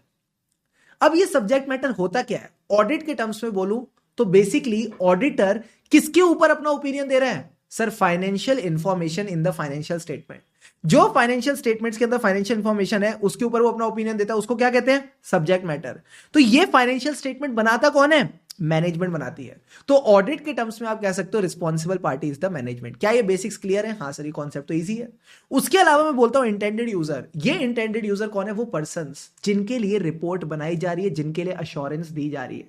These are the persons for whom assurance report is issued. जैसे ऑडिट के केस में हम बोलते हैं वो 2 पैसे देने वाले, 1 पैसे ले जाने वाली। कौन लोग पैसे देते हैं? Share holder, creditor. कौन पैसे ले जाता है? Government in the form of taxes. So these are the intended user in case of audit. क्या ये तीनों पॉइंट्स क्लियर है? क्लियर है सर। फिर जब हम बात करते हैं सब्जेक्ट मैटर की, तो ये क्या है? ये वो इंफॉर्मेशन है जिसको एग्जामिन करेंगे। जिसको एग्जामिन करता है कौन? प्रैक्टिशनर। एग्जाम्पल के तौर पे अगर मैं ऑडिट की बात करूं तो क्या सब्जेक्ट मैटर था? अभी अभी जस्ट डिस्कस किया था, this is the financial information contained in the financial statements. ठीक है सर। अब सब्जेक्ट मैटर को इवेलुएट किसके अगेंस्ट किया जाता है? फॉर एग्जाम्पल मैं ऑडिट की बात करूं, फाइनेंशियल स्टेटमेंट को किसके हिसाब से देखा जाता है? Sir as per applicable FRF. तो मुझे एक बात बताओ, अश्योरेंस एंगेजमेंट का ये कौन सा एलिमेंट है जिसको आप बोल सकते हो एप्लीकेबल एफआरएफ? सर इसको बोलते हैं क्राइटेरिया। इसको बोलते हैं क्राइटेरिया। तो कहते हैं क्राइटेरिया इज द बेंचमार्क जिसके अगेंस्ट आप इवेलुएट करते हो सब्जेक्ट मैटर। फॉर एग्जाम्पल कोई स्टैंडर्ड हो गया, कोई लॉ हो गया, कोई रूल्स और रेगुलेशन हो गई। तो ऑडिट में क्राइटेरिया क्या होता है? Applicable FRF. Is this basic concept clear? Yes sir. फिर आता है सफिशिएंट एंड एप्रोप्रिएट एविडेंस, यानी हमको क्वांटिटी भी चाहिए, क्वालिटी भी चाहिए। क्वांटिटी भी चाहिए, क्वालिटी भी चाहिए, तभी ऑडिटर को कंफर्ट आएगा और वो बेचारा अपना ओपिनियन दे पाएगा। एंड लास्ट में आते हैं रिपोर्ट। क्या रिपोर्ट ओरल होनी चाहिए? मैंने कान में जाके बता दिया, नहीं sir. This should be a proper written report जिसके अंदर आपका कंक्लूजन होना चाहिए कि एज अ ऑडिटर आपने क्या कंक्लूड किया about the subject matter. You are getting the point और नॉट? Yes sir. तो ये आपके बेसिक एलिमेंट्स बन जाते हैं। इनको एकदम अच्छे से समझ के चलना। और हमने जब क्वेश्चन बैंक किया तो इसमें स्पेसिफिक क्वेश्चन था 3 पार्टीज पे, तो तीनों पार्टीज को अपन अच्छे से ध्यान रखेंगे, प्रैक्टिशनर, रिस्पॉन्सिबल पार्टी और इंटेंडेड यूजर। प्रैक्टिशनर का काम क्या है? अश्योरेंस देना। रिस्पॉन्सिबल पार्टी किसके लिए रिस्पॉन्सिबल है? सब्जेक्ट मैटर बनाने के लिए। और इंटेंडेड यूजर्स कौन है? जिनके लिए रिपोर्ट इशू हो रही है, जिनके लिए रिपोर्ट इशू हो रही है। ये बेसिक सी बात आपको ध्यान रख के चलनी है। अब सर एक बात बताओ, इतनी देर से आप एंगेजमेंट कर रहे हो, अश्योरेंस एंगेजमेंट। ये एंगेजमेंट क्या होती है? रिंग सेरेमनी की बात नहीं हो रही। एंगेजमेंट का मतलब है कोई एग्रीमेंट हुआ है, कोई अरेंजमेंट हुआ है कुछ करने का। अब क्या करने का? तो यहां पे इन्होंने लिख रखा है एंगेजमेंट दो प्रकार की होती है, assurance and related service. Related service engagement अपन नेक्स्ट सेशन में कवर करेंगे। अश्योरेंस एंगेजमेंट की मैं बात करूं तो assurance can be related to two things, historical financial information और other things.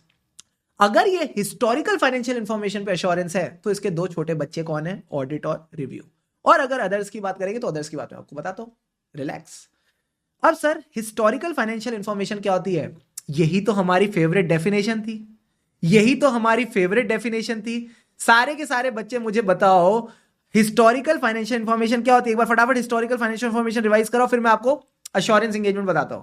Sir historical financial information basically जो पीएनएल और बैलेंस शीट में इंफॉर्मेशन है ना, उसी को बोलते हैं। बट सिर्फ इतना लिखने से नंबर नहीं मिलेंगे, तो प्रॉपरली डेफिनेशन फ्रेम करनी आनी चाहिए। तो मैंने कहा हिस्टोरिकल और फाइनेंशियल इंफॉर्मेशन को तोड़ दो। अगर मैं बोलता हूं फाइनेंशियल इंफॉर्मेशन को, तो इसको कैसे लिख सकते हैं? This is a information expressed in financial terms. This is a information expressed in financial terms. आती कहां से है? अकाउंटिंग सिस्टम से। It is about economic CCE। से with me, it is about economic CCE। CCE का क्या मतलब है? सर्कमस्टेंसेस और condition that were present at a point in time in the past. कहीं ना कहीं पास्ट के पॉइंट इन टाइम पे थे, जिसको आप प्यार से बैलेंस शीट भी बोलते हो। Balance sheet is at point in time, it is as on a particular date. Yes sir. या फिर आप बोल दो event occurring in the past time period, जिसमें बेसिकली हम पीएनएल की बात कर रहे हैं। यू गेटिंग द पॉइंट और नॉट? Yes sir. तो ये आपकी हिस्टोरिकल फाइनेंशियल इंफॉर्मेशन की डेफिनेशन हो जाती है, जो आंसर राइटिंग में बहुत हेल्प करती है। अब आओ मेरे साथ। सर अश्योरेंस एंगेजमेंट की डेफिनेशन क्या थी? बड़ी सिंपल थी। ये एक एंगेजमेंट है जिसमें प्रैक्टिशनर को क्या करना है? सर कंक्लूजन एक्सप्रेस करना है। Practitioner expresses the conclusion. क्यों? To enhance the degree of confidence of the users. अब सर क्यों to enhance the degree of confidence? किसका confidence? Of the intended users, not the responsible party. कैसे कर रहा है? By evaluating the subject matter against the criteria. For example auditor, वो financial statements को evaluate करता है अगेंस्ट द एप्लीकेबल एफआरएफ। तो डेफिनेशन बड़ी सिंपल है। क्या करना है, क्यों करना है, किसके लिए करना है, कैसे करना है। कम ऑन, क्या करना है, क्यों करना है, किसके लिए करना है, कैसे करना है। तो क्या करना है? एक्सप्रेस करना है कंक्लूजन। क्यों करना है? To enhance the degree of confidence. किसका confidence? Of the intended users. कैसे करोगे? By evaluating the subject matter against the criteria. Deal done? Done sir. तो यहां पे आपके जो नोट्स हैं, इसमें एंगेजमेंट वाला पार्ट हमने कवर कर लिया, अश्योरेंस एंगेजमेंट की डेफिनेशन कवर कर ली। इस लाइन को बस एक बार रीड करके चलना, और एलिमेंट्स ऑफ अश्योरेंस एंगेजमेंट भी हो गए। सारे बच्चे पानी के 2 घूंट लगाओ और मुझे बताओ यहां तक सारी बातें क्लियर है? फिर मैं रिवीजन में आगे बढ़ता हूं। Please tell me, is everything clear? फिर मैं एग्जांपल्स ऑफ अश्योरेंस एंगेजमेंट पे आगे बढ़ूंगा। बता दो मित्रों।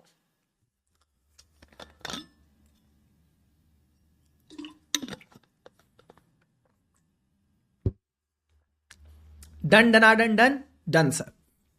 अब आओ टाइप्स ऑफ अश्योरेंस एंगेजमेंट की बात करते हैं। सबसे पहले हमारी फेवरेट ऑडिट की बात करेंगे। तो जो भी ऑडिट है उस पे कौन सा स्टैंडर्ड लगता है? स्टैंडर्ड्स ऑन ऑडिटिंग, जिसको आप प्यार से बोलते हो एसए। ऑडिट में कौन सी अश्योरेंस होती है? Complete assurance? नहीं सर। Absolute assurance? बिल्कुल नहीं सर, दोनों सेम ही वर्ड है। गारंटी? नहीं। Reasonable assurance, that is a high but not an absolute level of assurance. ठीक है सर। कैसे मिलती है? ऑडिट की साइकिल से। Procedure, evidence, conclusion. अब सब में ज्यादा लगा दो। प्रोसीजर कम करेंगे या ढेर सारे? ढेर सारे।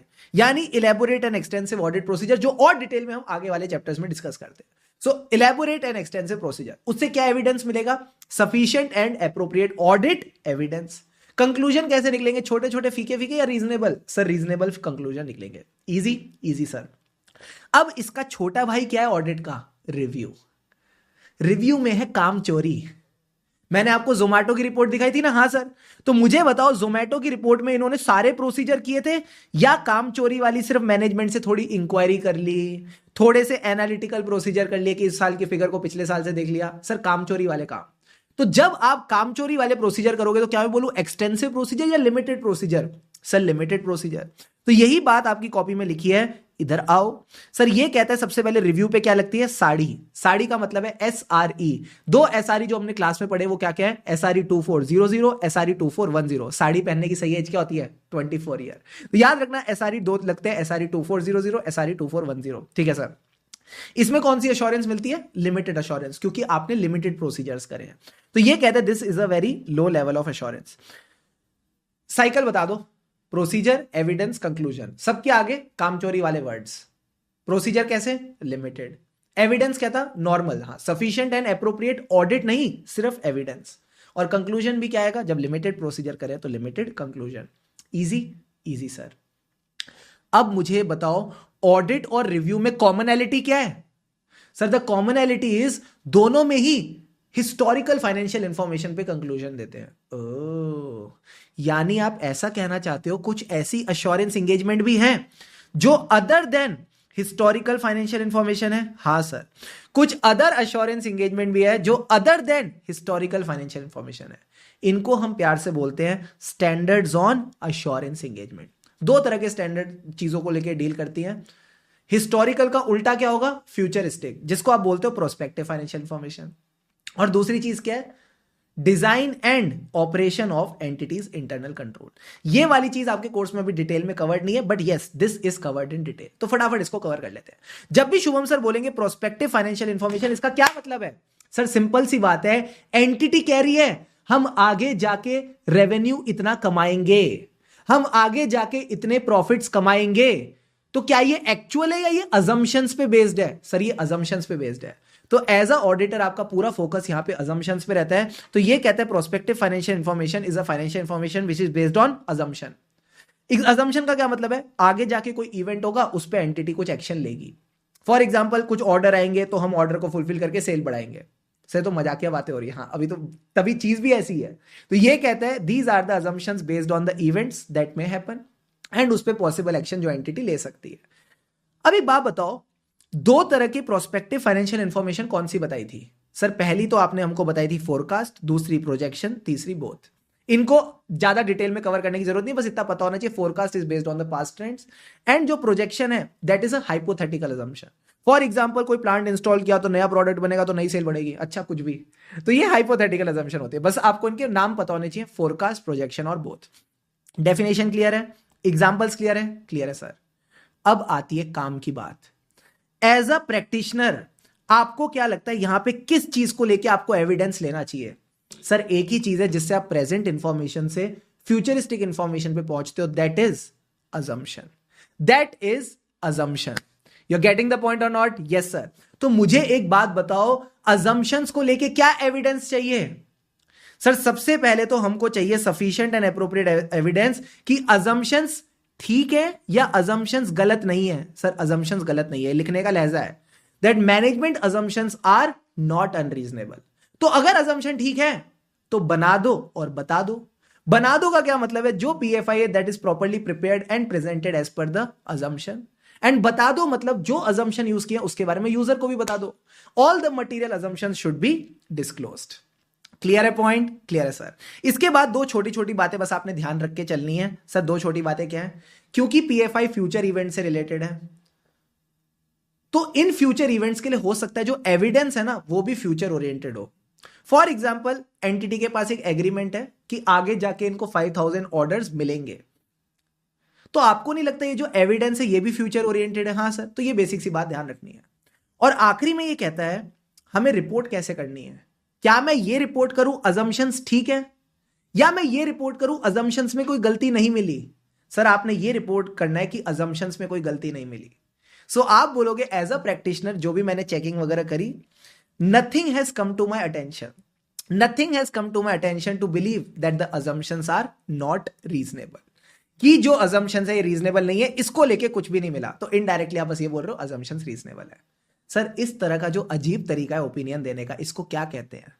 क्या ये रीजनेबल एश्योरेंस है, नहीं। क्या ये लिमिटेड एश्योरेंस है, नहीं।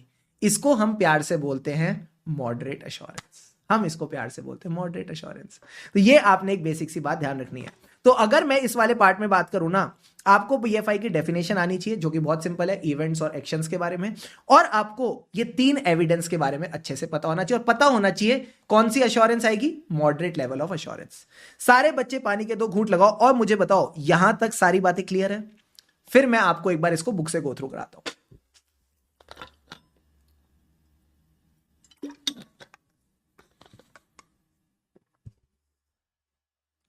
Come on come on come on.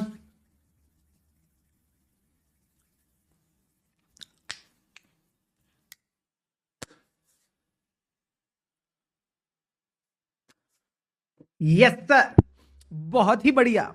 अब मित्रों यही बात आपकी बुक में लिख रखी है, इधर आओ मेरे साथ। सबसे पहले बताओ अश्योरेंस का क्या मतलब? सिर्फ ऑडिट होता है? नहीं, चारों अश्योरेंस होती है, ऑडिट, रिव्यू, उसके बाद आपका प्रोस्पेक्टिव फाइनेंशियल इंफॉर्मेशन, और लास्ट में इंटरनल कंट्रोल।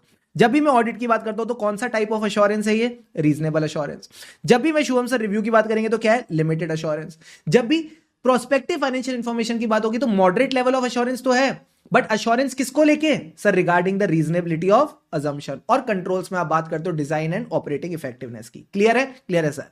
इस पे आपके पास बैक क्वेश्चन भी है, तो इन चारों पॉइंट्स को अच्छे से कवर करके चलना। फिर सर मैं बात करता हूं स्टैंडर्ड्स की। आज स्टैंडर्ड्स में हमने सिर्फ 3 स्टैंडर्ड कवर करे, 4th स्टैंडर्ड हम नेक्स्ट सेशन में कवर करेंगे। कौन से 3 स्टैंडर्ड? ऑडिट वाले को बोलते हैं ऐसे, रिव्यू वाले को sari, standard on review engagement, और अदर वाले को बोलते हैं standard on assurance engagement. Clear है? क्लियर है सर। इन दोनों केसेस में ऑडिट और रिव्यू किसका होता है? Historical financial information. और तीसरे वाले में किसका होता है?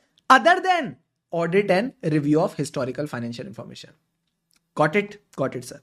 इसके अलावा ऑडिट वर्सेस रिव्यू, फटाफट ऑडिट वर्सेस रिव्यू के मेरे साथ दोनों के दोनों पॉइंट्स पढ़ेंगे। जब भी शुभम सर ऑडिट बोलते हैं तो it is a reasonable assurance engagement. जब भी मैं रिव्यू बोलता हूं तो इसमें फर्क क्या है? Limited assurance engagement. लिमिटेड का मतलब है ये ऑडिट से ज्यादा या कम है? कम है। Lower level of assurance than audit.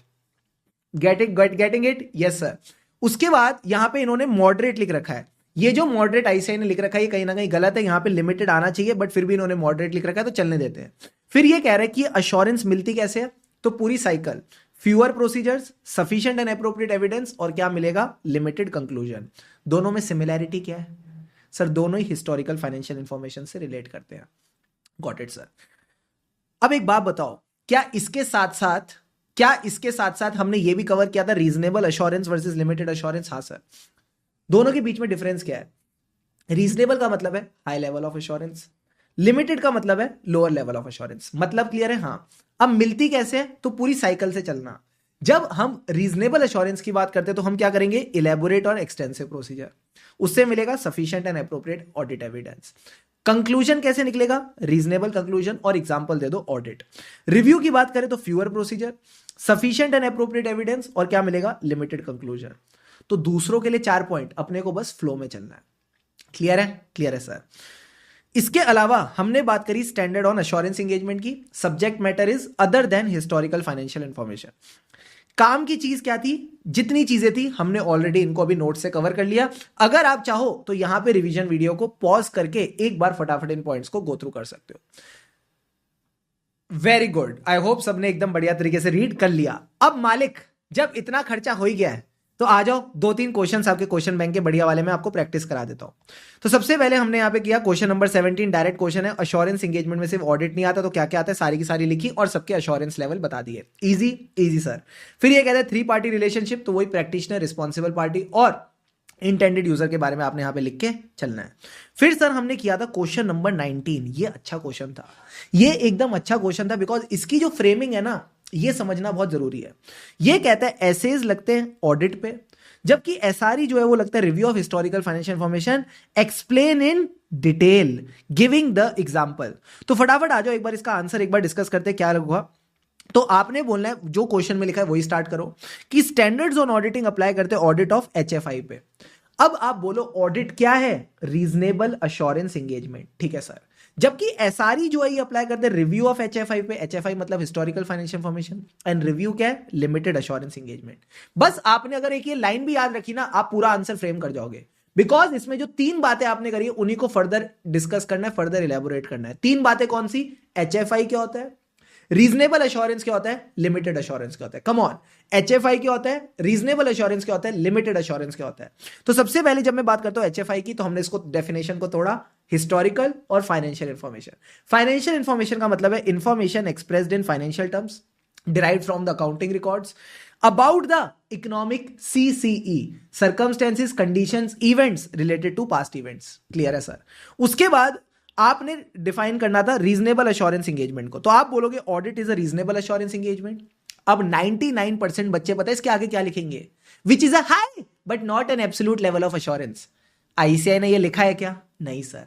यहां आपको एंगेजमेंट के रिस्क के बारे में बात करनी है, क्योंकि आप ये चीज भूल जाओगे, इसलिए मैंने इसको रिवीजन में हाईलाइट कर लिया। तो आप बोलोगे objective is to reduce the engagement risk to acceptably low level. फिर लिमिटेड में बोल दो it is to reduce the engagement risk to acceptable level. तो यहां पे एक्सेप्टेबली लो आ जाएगा, यहां से लो वाले वर्ड को उड़ा देना। क्लियर है, क्लियर है सर। अब तीसरी चीज कौन सी रह गई जो बतानी थी, सर एचएफआई बता दिया, हाँ सर एचएफआई बता दिया, रीजनेबल एश्योरेंस बता दी। अब लिमिटेड एश्योरेंस बतानी थी, वो भी बता दी। एग्जांपल दे दो। तो ऑडिट में तो जितने भी एसेज हैं उन सबको तो हमें आगे कवर करना ही है, तो 200 500 700 इन सबके नाम और डिटेल्स आगे आएंगे। ठीक है सर। जब मैं बात करता हूं एसआरई की, तो 2 एसआरई है, 2400 2410। इनके बस नाम ध्यान रखना, engagement to review the HFS. HFS मतलब हिस्टोरिकल फाइनेंशियल स्टेटमेंट। 10 किसकी बात करता है, मैं बोलता हूं ये 1 नहीं आई है, ये 1 नहीं आई है। आई का मतलब है review of interim financial information. कौन कर रहा है, कंपनी का ही ऑडिटर। कंपनी का ही ऑडिटर। तो सर एक बात समझ के चलना, अगर जो ऑडिटर पूरे साल के फाइनेंशियल स्टेटमेंट का ऑडिट कर रहा है वही किसी क्वार्टर का रिव्यू करता है, यानी इंटरिम फाइनेंशियल इंफॉर्मेशन का रिव्यू करता है, तो क्या आती है 2410।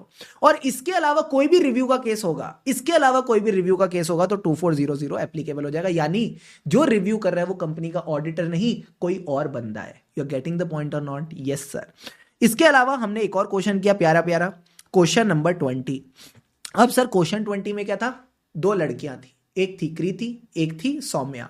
कृति कहती है ऑडिट के अलावा कोई एश्योरेंस एंगेजमेंट होती ही नहीं। सौम्या कहती है हट पगली, ऑडिट के अलावा भी बहुत एश्योरेंस एंगेजमेंट होती है, और एश्योरेंस एंगेजमेंट का मतलब हमेशा हिस्टोरिकल फाइनेंशियल इंफॉर्मेशन नहीं होता, और भी तरह की होती है। तो मुझे बताओ कौन सही है। सर सौम्या ठीक है, कहीं ना कहीं सौम्या ठीक है। लगता है सौम्या शुभम सर से पढ़ी तो सौम्या ठीक है, तो सौम्या का आंसर सही है। बट क्या इतना लिखने से नंबर मिलेंगे, नहीं सर। State with reason.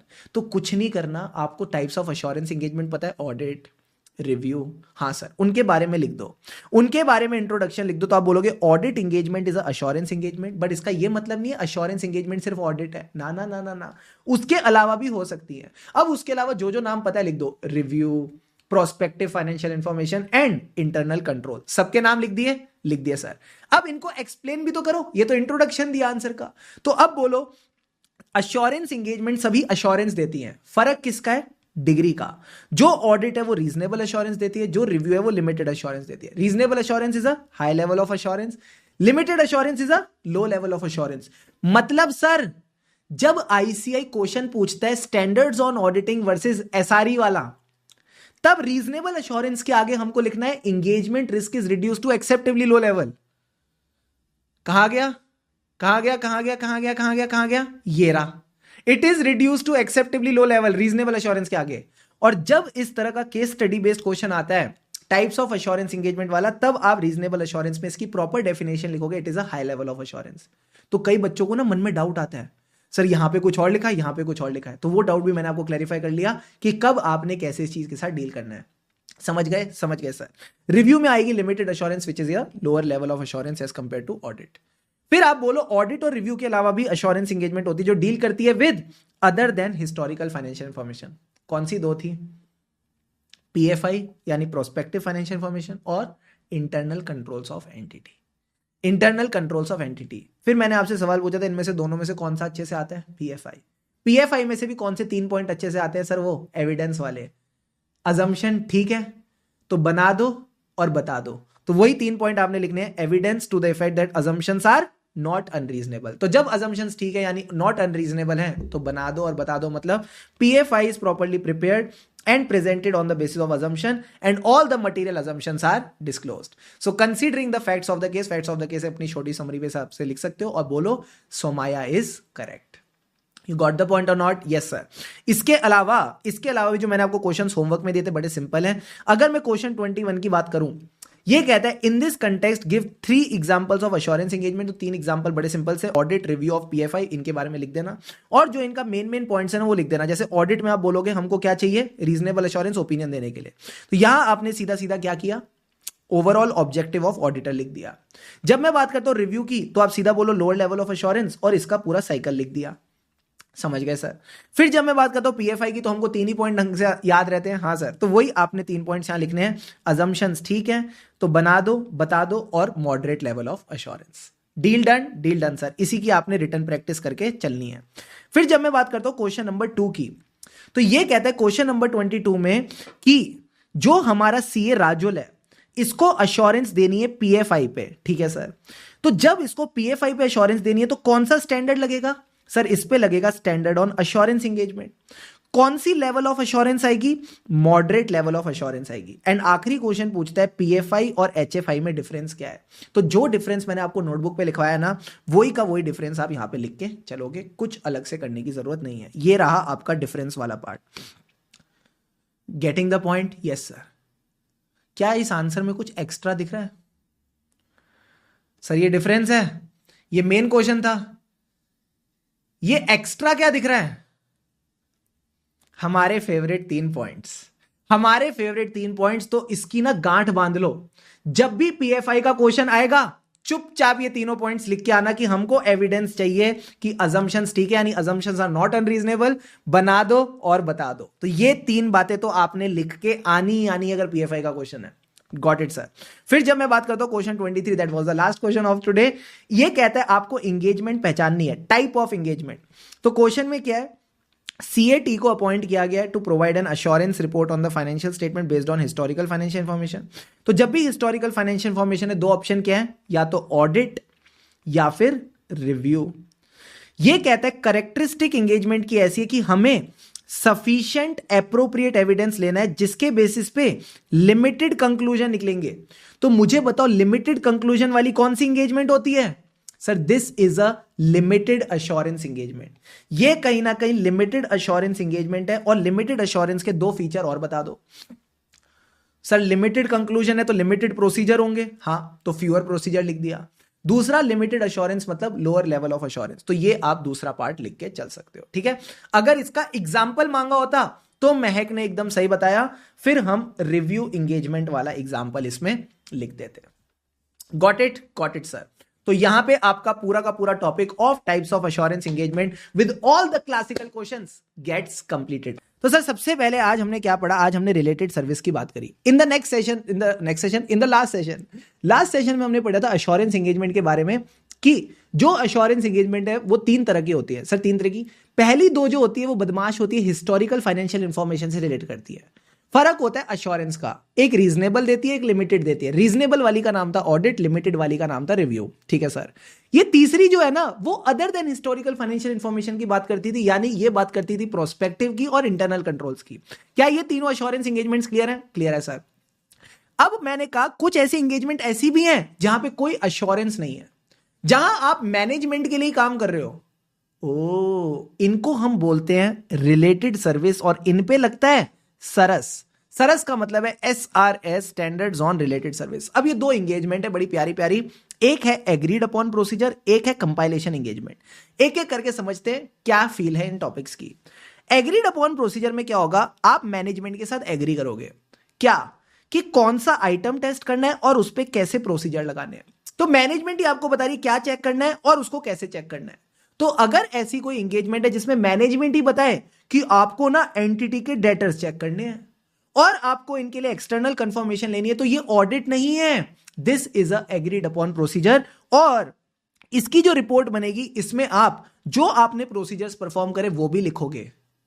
ये जो बात मैं बता रहा हूं ना कि रिपोर्ट में प्रोसीजर लिखोगे, यही सेम बात अभी जब हम नेक्स्ट टॉपिक करेंगे ऐसे 210 वहां पे काम आएगी। ठीक है सर। और इस पे लगता है SRS 4400 engagement to perform agreed upon procedure. समझ गए सर, बड़ा सिंपल था। इसके बाद आती है कंपाइलेशन एंगेजमेंट। अब कंपाइलेशन का क्या मतलब होता है? चीजें इकट्ठी करना। फॉर एग्जाम्पल कंपाइलर, जो बीवी सर क्वेश्चन बैंक देते हैं उसका नाम क्या है? कंपाइलर। उसमें क्या करते हैं? क्वेश्चंस कंपाइल करके देते हैं। तो अगर मैनेजमेंट भी आपको प्रॉपर फाइनेंशियल स्टेटमेंट्स देने की जगह क्या करती है सर? मैनेजमेंट ना आपको ड्राफ्ट फाइनेंशियल स्टेटमेंट देती है। ओ, मैनेजमेंट आपको बाकी अकाउंटिंग रिकॉर्ड्स वगैरह दे रही है, तो मैनेजमेंट चाहती है आप इन सब चीजों को इकट्ठा करके फाइनेंशियल स्टेटमेंट बनाओ। तो इसको क्या नाम देते हैं? हम इसको नाम दे देते हैं compilation engagement. So management is basically taking a help of a chartered accountant to prepare the financial statement. So this is called SRS 4410 compilation engagement. You are getting the point और नॉट? यस सर, समझ गए। अब एक बात बताना, जो chartered accountant financial statements compile कर रहा है, क्या वही उसका ऑडिट भी कर सकता है? सर ये तो वही बात हो गई, ऑडिट का पेपर भी हम लिखें, चेक भी हम करें, तो हम तो पूरे में से पूरे नंबर देंगे। तो ये कहते हैं नहीं, ये गलत होगा। जो फाइनेंशियल स्टेटमेंट कंपाइल कर रहा है वो ऑडिट नहीं कर सकता, और ये बात भी हम डिटेल में कवर करेंगे जस्ट आफ्टर 2 और 3 सेशन जब हम SQC 1 पढ़ते हैं। ठीक है सर। अब इसी के साथ SQC की जब बात हो ही रही है तो एक बार ये भी पढ़ लेते हैं। SQC क्या करता है? ये कहता है standard on quality control. Sir इसमें क्या है? ये कहता है कि अगर एक फर्म है जिसमें ढेर सारे चार्टर्ड अकाउंटेंट है और उनके आर्टिकल असिस्टेंट है, इनको अपना काम, आपको नहीं लगता एज पर स्टैंडर्ड्स करना चाहिए? करना चाहिए। क्या इनको कंपनीज एक्ट और बाकी लॉज से कंप्लाई करना चाहिए? करना चाहिए।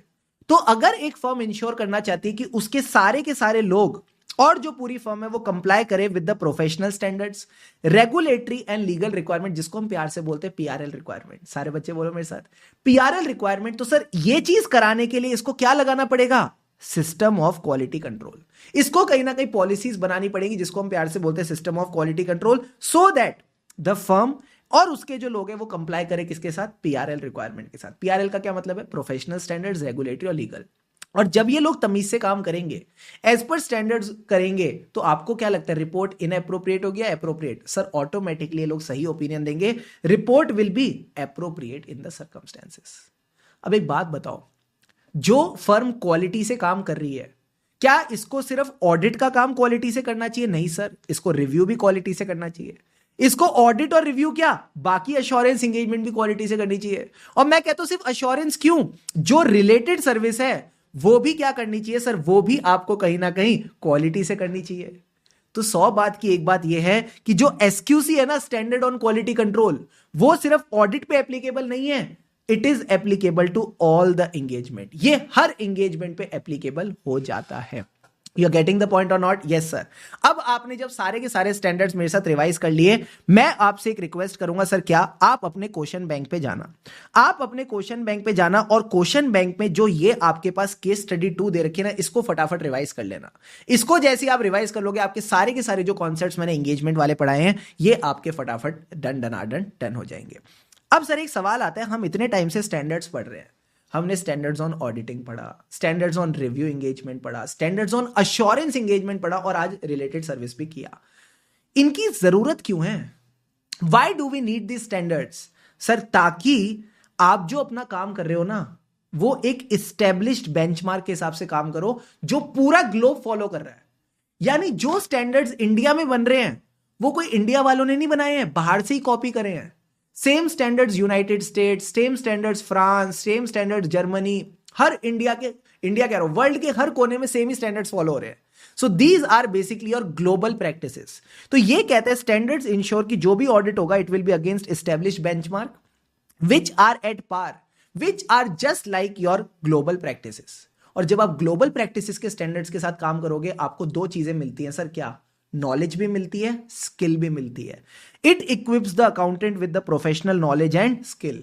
और जब आप नॉलेज और स्किल से काम करोगे तो क्या होगा सर? काम में क्वालिटी आएगी और यूनिफॉर्मिटी आएगी। तो दोनों बहनों को याद रखना, क्वालिटी भी आएगी, यूनिफॉर्मिटी भी आएगी। क्वालिटी किस में आएगी? दोनों में, फाइनेंशियल स्टेटमेंट में भी, ऑडिट में भी। जब मैनेजमेंट को पता है उसके बनाए गए फाइनेंशियल स्टेटमेंट चेक होगी तो वो प्रॉपर्ली फाइनेंशियल स्टेटमेंट बनाएगी क्वालिटी के साथ। Yes sir. तो it improves the quality of financial reporting, helping the users to make right decisions, diligent decision. जो ऑडिट है उसकी भी क्वालिटी इनहेंस होगी। एंड लास्ट में यूनिफॉर्मिटी का क्या मतलब है सर? चाहे रिलायंस के फाइनेंशियल स्टेटमेंट हो, ITC, HDFC, जोमेटो, सबके फाइनेंशियल स्टेटमेंट एक ही तरह से ऑडिट होते हैं। यानी it promotes uniformity as the audit is carried out using the standard. तो पांचों के पांचों पॉइंट सारे के सारे प्यारे प्यारे बच्चे मेरे को रिकॉल करा दो ना। सर सबसे पहले स्टैंडर्ड्स का फायदा क्या है? ये इस्टेब्लिश्ड है, हमको बनाने की जरूरत नहीं, ऑलरेडी बने हुए हैं। ऑलरेडी बने हुए हैं in line with the global practices. जब मैं स्टैंडर्ड्स के हिसाब से काम करता हूं तो मेरी क्या बढ़ती है, नॉलेज एंड स्किल। कहीं ना कहीं मैं नॉलेज एंड स्किल के हिसाब से काम कर पाता हूं। तो फिर दो छोटी छोटी बहनें कौन मिलेंगी, क्वालिटी भी मिलेगी, यूनिफॉर्मिटी भी मिलेगी। Quality in financial reporting, quality in auditing, and uniformity किस में आ जाती है, ऑडिट में यूनिफॉर्मिटी भी आ जाती है। क्लियर है 5 पॉइंट्स? Yes sir. इस पे कहीं ना कहीं ऐसे कभी कभार एमसीक्यू या आपसे डायरेक्ट क्वेश्चन भी पूछ के चल सकता है। इसके बाद शुभम सर ने क्या क्वेश्चन कराया था, सर आपने हमको एक केस सिनेरियो पढ़ाया था। इस केस सिनेरियो में हमने सिंपल सी बात सीखी कि भाई अगर एक ऑडिटर है, उस बेचारे को इन्वेंट्री काउंट पे जाना है, फिजिकली जाके देखना पड़ेगा इन्वेंट्री कितनी है। हाँ सर। अब वो जा ही रहा था और बीच में क्या हुआ मित्रों, मोदी जी ने लॉकडाउन लगा दिया और ट्रैवल पे नहीं जा सकते हैं। क्या ऑडिटर गिव अप कर देगा? नहीं सर। ऑडिटर करेगा ऑल्टरनेट प्रोसीजर।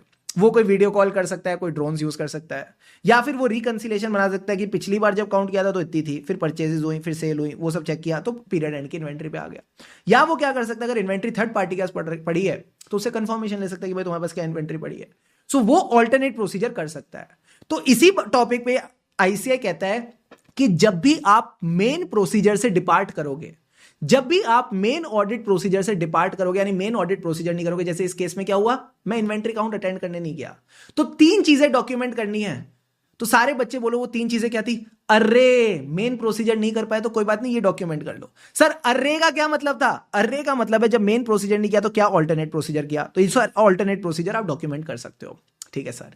दूसरी बात, रे का मतलब क्या था, ये वाले का रीजन फॉर डिपार्चर, क्या रीजन था आपने मेन प्रोसीजर फॉलो नहीं किया, तो बोलो मोदी जी ने लॉकडाउन लगा दिया था। एंड तीसरी बात, इसको आप अपने रिपोर्ट में भी डालोगे, report will draw the attention to the departure.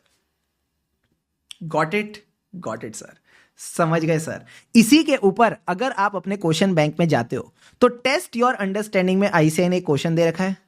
अरे दे रखा है या नहीं दे रखा, हाँ सर दे रखा है। अगर आप ये क्वेश्चन करते हो, कौन सा, क्वेश्चन नंबर 5, बाबू वाला जो क्वेश्चन था, तो मुझे बताओ बाबू वाला जो क्वेश्चन था इसमें आपने क्या सीखा। सर हमने सीखा कि बाबू ने डेटर्स को लेके मेन प्रोसीजर जो था एक्सटर्नल कंफर्मेशन वो नहीं कर पाया। हाँ सर नहीं कर पाया। तो इस बाबू ने ऑल्टरनेट प्रोसीजर क्या करे, सर डेटर से रिलेटेड जो भी सेल्स इनवॉइस थे वो देख लिए, प्लस डेटर तक माल पहुंचाने के लिए ईवे बिल लगा होगा फैक्ट्री से माल निकालने के लिए, वो देख लिया। डेटर से जो सब्सिक्वेंटली पैसा आया उसके लिए बैंक रिसीट्स देख ली। तो ये क्या किया, ऑल्टरनेट प्रोसीजर किया। तो आईसीआई आपसे क्वेश्चन में पूछता है, क्या इस केस में जब आपने मेन प्रोसीजर नहीं किया, कुछ और किया, तो आपको कुछ डॉक्यूमेंट करना है क्या, बोलो हाँ करना है। अर्रे का क्या मतलब है, alternate procedure, reason for departure, and जो आपकी रिपोर्ट है that will draw the attention to this departure. क्या ये कॉन्सेप्ट एकदम प्रॉपर्ली क्लियर है? क्लियर है सर। इसके बाद हमने एक प्यारा सा टॉपिक पढ़ा, स्कोप ऑफ ऑडिट। सारे बच्चे पानी के 2 घूंट लगाओ और चैट बॉक्स में लिखो ready, then we are going to revise the scope of audit, and बस फिर ये chapter is done done done done.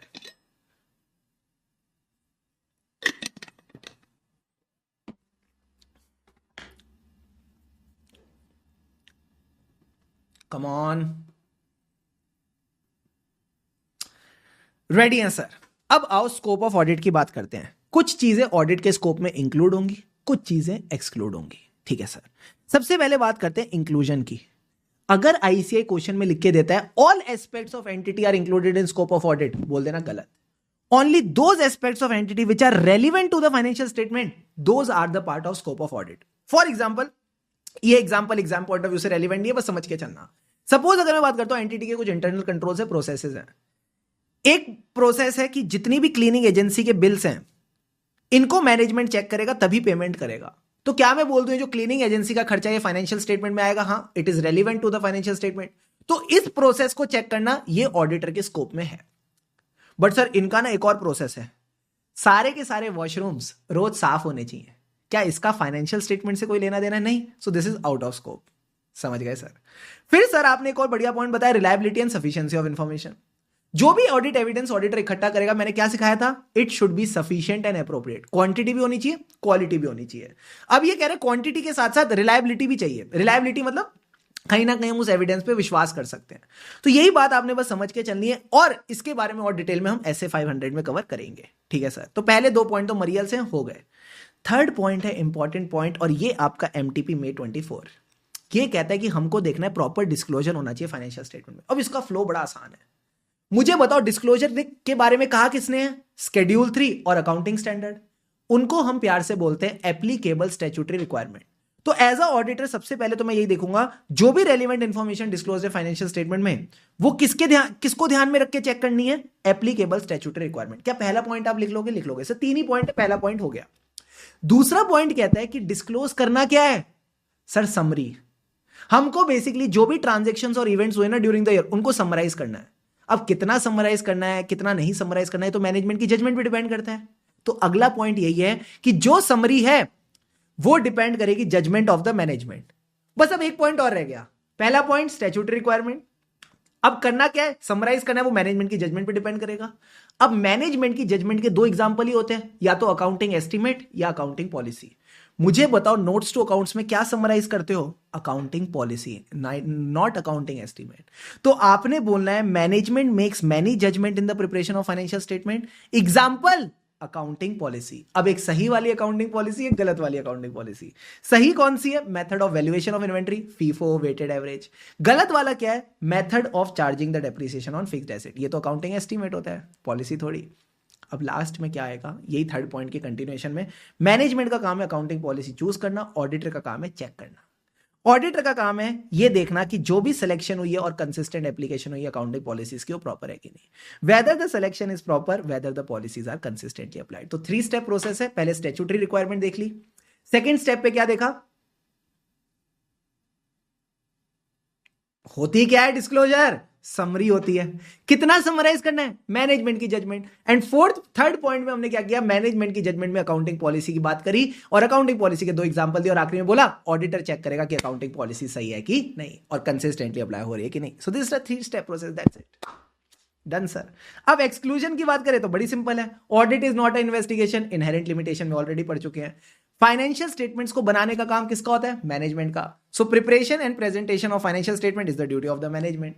अच्छा, अगर डॉक्यूमेंट्स में कुछ हेरा फेरी हो रखी है, मैनेजमेंट ने कुछ पीडीएफ चेंज कर दिए या मैनेजमेंट ने कुछ फोर्ड सिग्नेचर कर दिए, तो ये बेचारा ऑडिटर चेक नहीं कर पाएगा। Authentication of documents it's outside the scope of auditor. And आखिरी में कहता है जो ड्यूटीज इसकी एक्सपर्टीज में नहीं है, I am out, this is not my expertise, Namita Thapar. तो ऑडिटर भी बोलेगा ये मेरी एक्सपर्टीज नहीं है तो मैं इसको चेक नहीं कर सकता। एग्जाम्पल, अगर कोई पीपीई है, कोई मशीनरी है, कोई बिल्डिंग है, अब ये मशीनरी में सही मटेरियल लगा है, ये बिल्डिंग में सही सरिया लगा, ये ऑडिटर का काम थोड़ी है। तो this is also outside the scope of auditor, ये इंजीनियर वगैरह का काम है। ठीक है, तो यहां आपका स्कोप ऑफ ऑडिट एकदम कॉन्सेप्चुअल तरीके से कवर हो जाता है। मेन आपने जो फोकस करके चलना है from theoretical point of view, from writing point of view, that is disclosure. Done done done done done sir. अब अगर आप अपने नोट्स पे देखोगे ना तो मोटा माटी सारे के सारे टॉपिक्स हमने रिवाइज कर लिए।